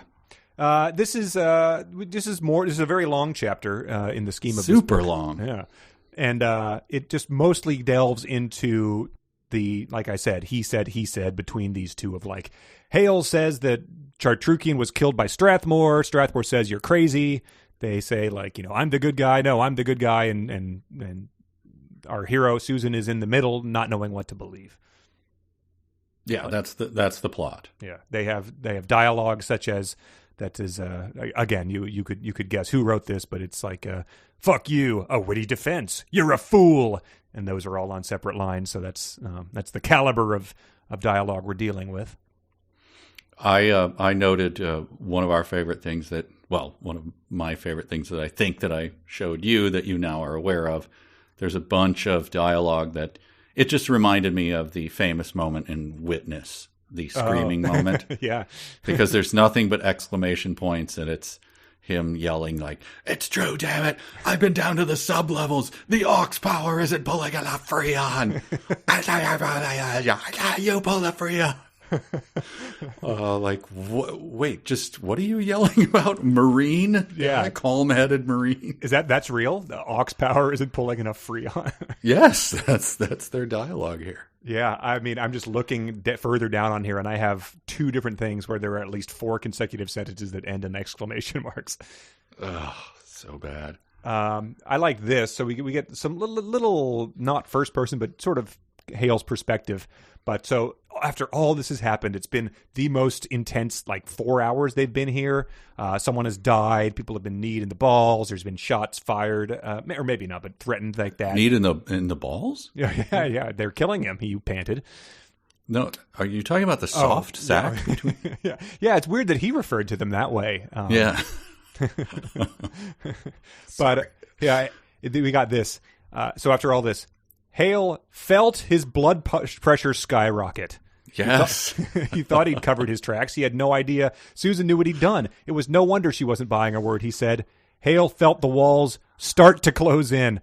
All right. His blood pressure has skyrocketed and the walls have closed in. Neither of those are starting to happen. 2/3 of the way into the book like we currently are.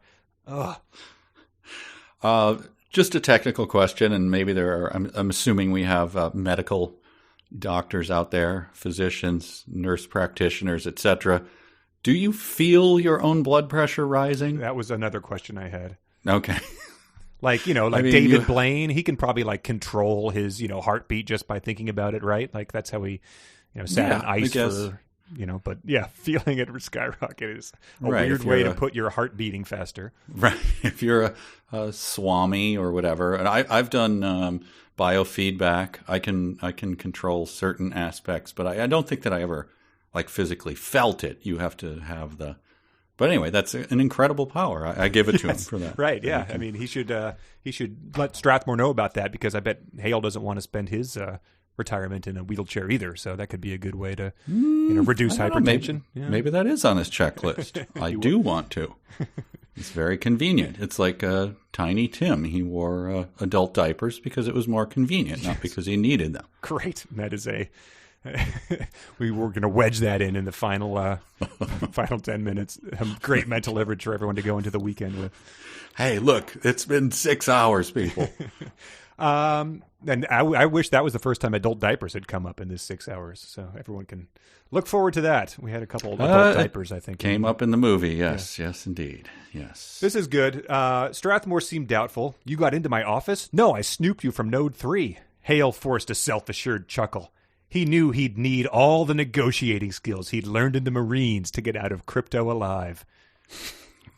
It's just something they don't really touch on in Full Metal Jacket. They do the marching, they do the this is my rifle, this is my gun.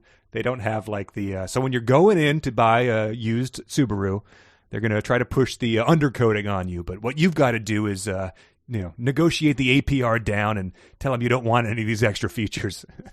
They're going to do this thing where they pretend that they have to go run it by their managers, and then they go drink coffee and back and tell dirty jokes to each other. During that time, you got to hold firm. Sir, yes, sir, I will hold firm. I will walk out if they do not. I don't believe you, Private. What was the other motto from 8.5 hours ago? Man, it was... Divide and conquer, let your enemies... I don't know. Yes. It was divide and conquer mentality of an ex-Marine. Invent lies, pit your enemies against each other. Invent lies. Famous Marine Corps motto. Yes, indeed. He also pulls this line, and I don't think we have a sort of blanket warning of language here, but earmuffs on the kids, because there might be kids in your house. This is the cool-headed ex-Marine NSA employee. Bullshit! You got a bigger hard-on for her than you do for Digital Fortress. I know you. You won't risk it. Yeah, all exclamation marks. Yep, we're still in witness yelling level. Bullshit! And then his response to that, Strathmore's to that, is to say to this wild accusation that he's this his protege, this woman he sees as a daughter, and being told he has a huge boner for her, is to say, young man, you don't know me, which is just that would my parents, aunt, my grandparents, their side of the family, they would whip out the young man's when you were misbehaving, and it was always made me feel awkward. Yeah, it's a step, I think maybe a step below using your middle name. The middle name, yep. To upgrade. Yeah, that was always rough. So, yeah, I wish sort of Hale had sort of started laughing, unable to hold it. I'm sorry. Young man, I just wasn't expecting in the middle of this murderous situation to have that happen. I hand it to you. You caught me off guard as an ex-Marine here. Or he should have done the, spilled his martini and the monocle drop. I'm a young man. I can't believe you would level such an accusation against me. But Hale also does sort of the James Bond villain, and these are all exclamation marks as well. You'll never do it. I'll talk. I'll ruin your plan. You're only hours away from your dream, controlling all the data in the world. No more translator. No more limits. Just free information. It's a chance of a lifetime. You wouldn't let it slip by. So he is laying out his plan for him, which is, I said James Bond villain, but that's a new innovation, is telling the villain what his plan is. So I hand it to him there. I think that would be another moment where he should probably grip his own shoulders and tell himself to settle down, too. After that many exclamation points in a row, I can feel your blood pressure rising from here. Yes, exactly. It was 1, 2, 3, 4, 5. And then there were 2 sentences without exclamation marks. Then there were 2 more with exclamation marks. That's incredible. He also does, he starts ladling on the stuttering and repeating words with M dashes between them, or N dashes, depending, which I noticed was a new Dan Brown innovation. Oh, they just popped up halfway through the book? But, and then M dash, but what about Susan? And then later... Hale began to torque Susan's neck. Wow. I'll kill her. I swear it. Wow. I wonder why he didn't use one of those for Commander. Exactly. So if you look, I don't know if you have the book in front of you, you can just sort of scan the M dashes go a little nuts here in this chapter. And I just noticed it's a first. Yeah. There are, he uses some of the, what's it called? 4 period ellipses. I just turned to last page of chapter 80, and there's 2 of those in one paragraph. What? Don't those get auto-corrected away? I don't know. He'd have a gun. ... Hale set Susan free. ... Oh wait, no, yeah, he uses 1 4 and 1 3, 1 line apart from each other. Weird, bizarre. He's the E.E. Cummings of. He's using innovative, punctuation here. Oh, well, I think that they sort of have this argument about Hale says, I'll kill her, Strathmore says, you don't have the balls. I mean, no pun intended. And then they go back and forth about that for probably 4 pages. And then Strathmore finally gets on the phone and calls what I imagine is, again, heavy air quotes, security, and tells them they can barge in. And that he says, Greg Hale killed one of my junior syssecs. He's holding my senior cryptographer hostage. You're cleared to use tear gas on all of us if necessary. To which I imagine Susan was like, what? Come on. Excuse me? Yeah. At least use something responsible like pepper guard. Hale stood. This is the end of. So this is our final words, everyone. I swear we're done until we do. Hale stood motionless, apparently limp in disbelief. His grip on Susan ceased. Strathmore snapped his phone shut and shoved it back into his belt. Wow, he did have the braided belt clip. Boss move. Right. Your move, Greg, is the final. Again, the Greg takes away the power. Yes, very much. Wow. Yeah, but snapping the phone shut and shoving it back into his belt, doing like the British Office kind of thing. Yeah, a real bold power move. Yeah, the flip phone had a 6-month window where it could be snapped shut effectively as a power move. And like why not lean forward and peel off your wire rimmed glasses like a lawyer from a 50s movie or something. Nice move. Wow. Well, that's again a lot of words and a lot of dumb words. I think more importantly. So many dumb words. But only a few of them can be the dumb sentence of the week. A sentence begins with a capital letter. A capital letter is a letter that's big. A capital letter is not a small letter. A capital letter. So we have one from Heather off the bat. Strathmore eyed the panicked Susan Fletcher. And she just said, people need to remember that using a full name doesn't impart gravitas. When sports announcers say the National Football League while doing color commentary, it doesn't make what they're saying any more important. I disagree. That's you enjoy the National Football League?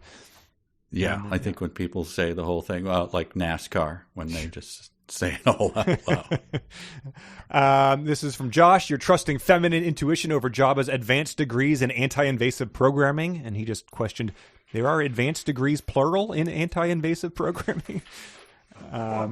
This one is from Janelle. It's the one that was not Tolstoy. My balls are killing me. Hale panted in her ear. I figured that would get a lot of play. Yes, yeah. Khan submitted another one that we touched on. The profanity seemed inappropriate coming from her lips, like sewage flowing from a polished decanter. Andrew and Mike both submitted. It was official, Jabba thought. Midge was in one of her moods. Alex submitted. He lifted the glittering Beretta semi-automatic and aimed steadily at the slightly open door. He says, not that dumb on his own, except that the slightly open door was described 2 sentences ago as the closed office door. Right. So that was also, I believe, the door that was pulled closed and then propped shut with the chair. Oh, that could have been it. That's all explained now. Because we know that when you pull a door shut and then prop the chair in front of it too, it pushes it back open. It pushes it slightly open. Yeah, that would have been a great. Sir, the chair just pushed the door open. 5 minutes of that. And I wonder if they've enacted that on the dark web. Leave it. Just leave it. I did that on purpose. Yeah, now hear sit down from the hallway through the open door. They hear someone silently making Guatemalan Java. Tom submitted. He knew he'd need all the negotiating skills he learned in the Marines to get out of crypto alive. Okay. Curtis submitted. Susan dug the toe of her Ferragamo into the floor and pushed harder. Wow. This is like a greatest hits. It is, yeah. This was full of them. Yanni submitted. Where in the vast American expanse is this mysterious North Dakota hiding? He said that to my daughter during her home school geography lesson. Jacob submitted, Susan couldn't believe Hale's strength. And he as commentary, he submitted, he's a tall, muscular ex-Marine who unintentionally killed someone with Taekwondo. How are you not understanding his level of strength, Susan? It's just that my pubic bone hurt. No, pubis? Yes. It's just very sore. Yes. I'm focusing on it. I can feel it getting sorer. Christina submitted, first he needed to make a long overdue trip to a restroom. Carrie submitted, he knew he'd need all the negotiating skills. I didn't combine those two. Justin submitted, "Aw, shit, Midge, Jabba apologized." He said, in my experience, people are reluctant to accept this form of apology.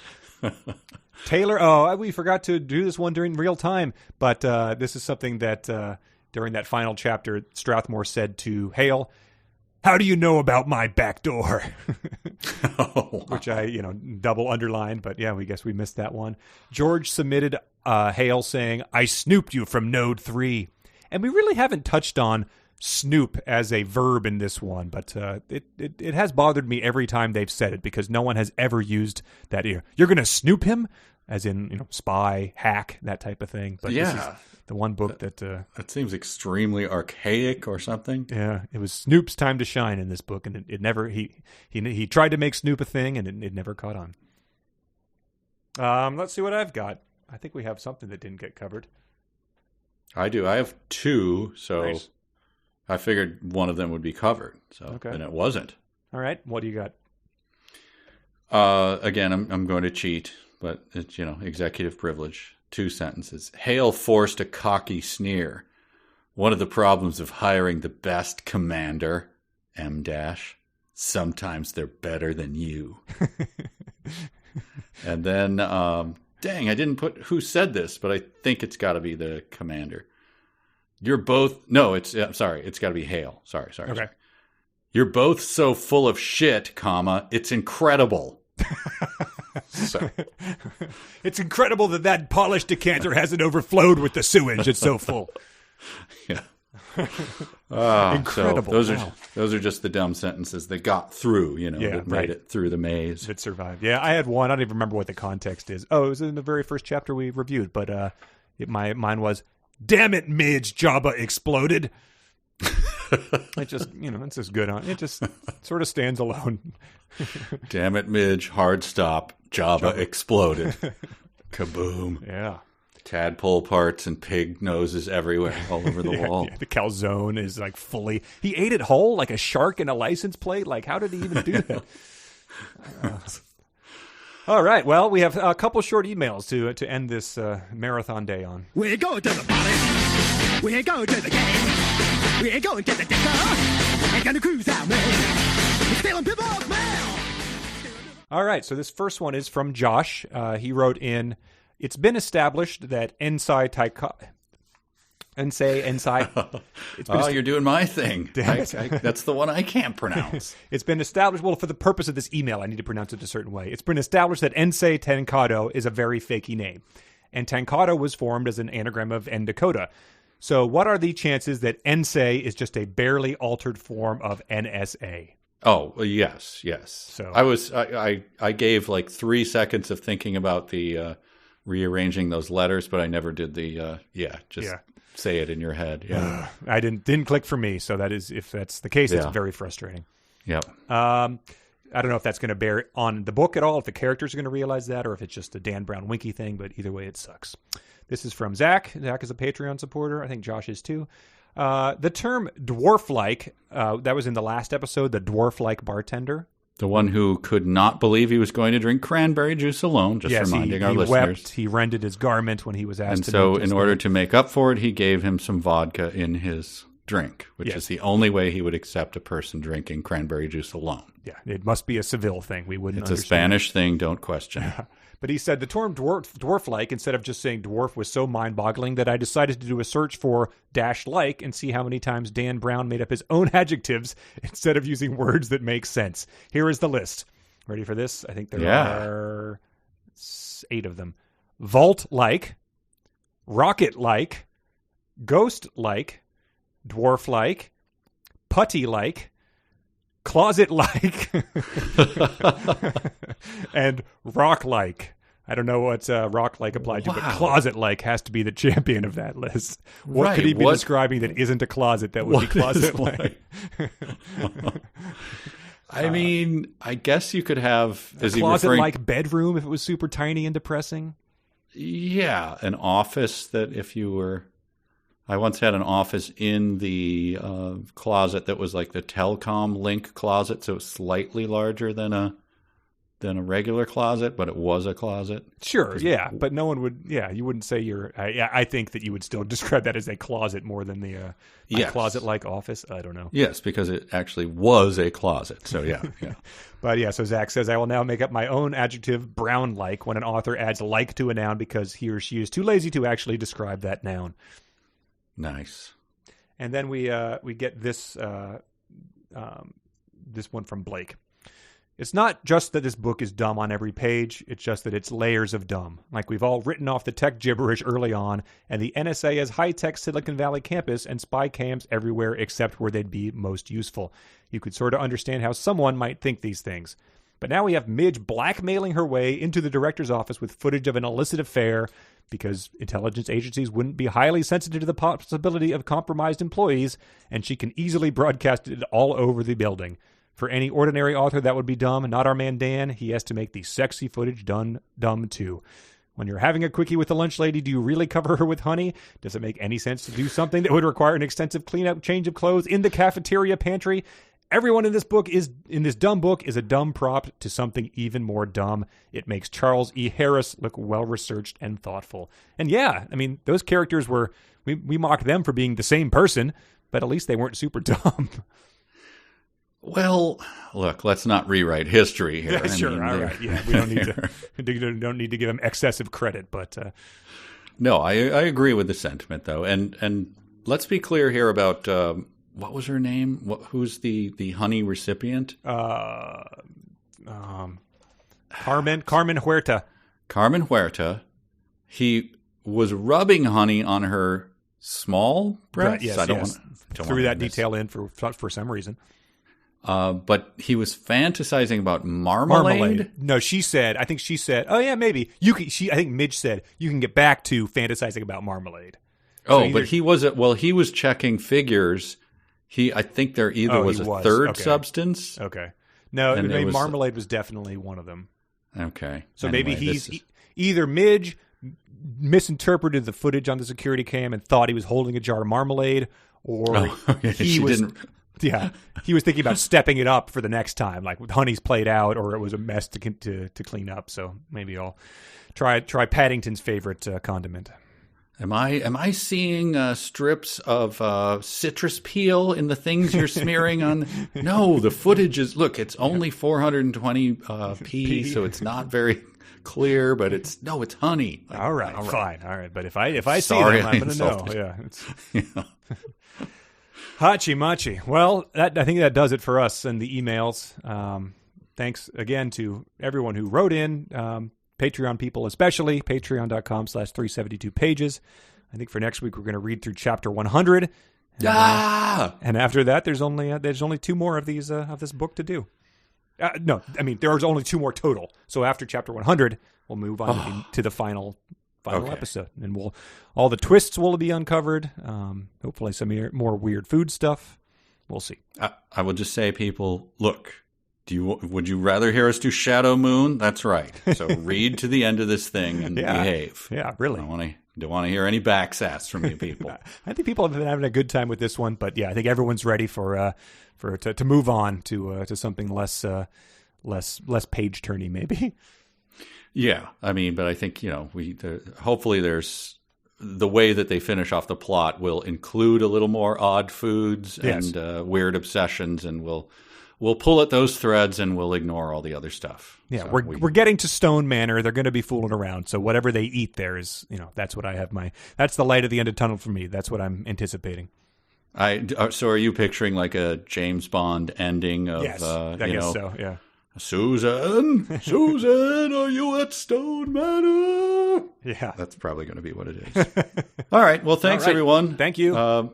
Mike and Connor are going to stop talking on microphones, probably join a monastery, and just be silent for about 7 months. Oh, man, that would be wonderful. But I'm afraid Zoom calls, and tomorrow we'll be on it again for some other reason. But you don't have to do that. You can relax, and we thank you for joining us. This is 372 pages. We'll never get back.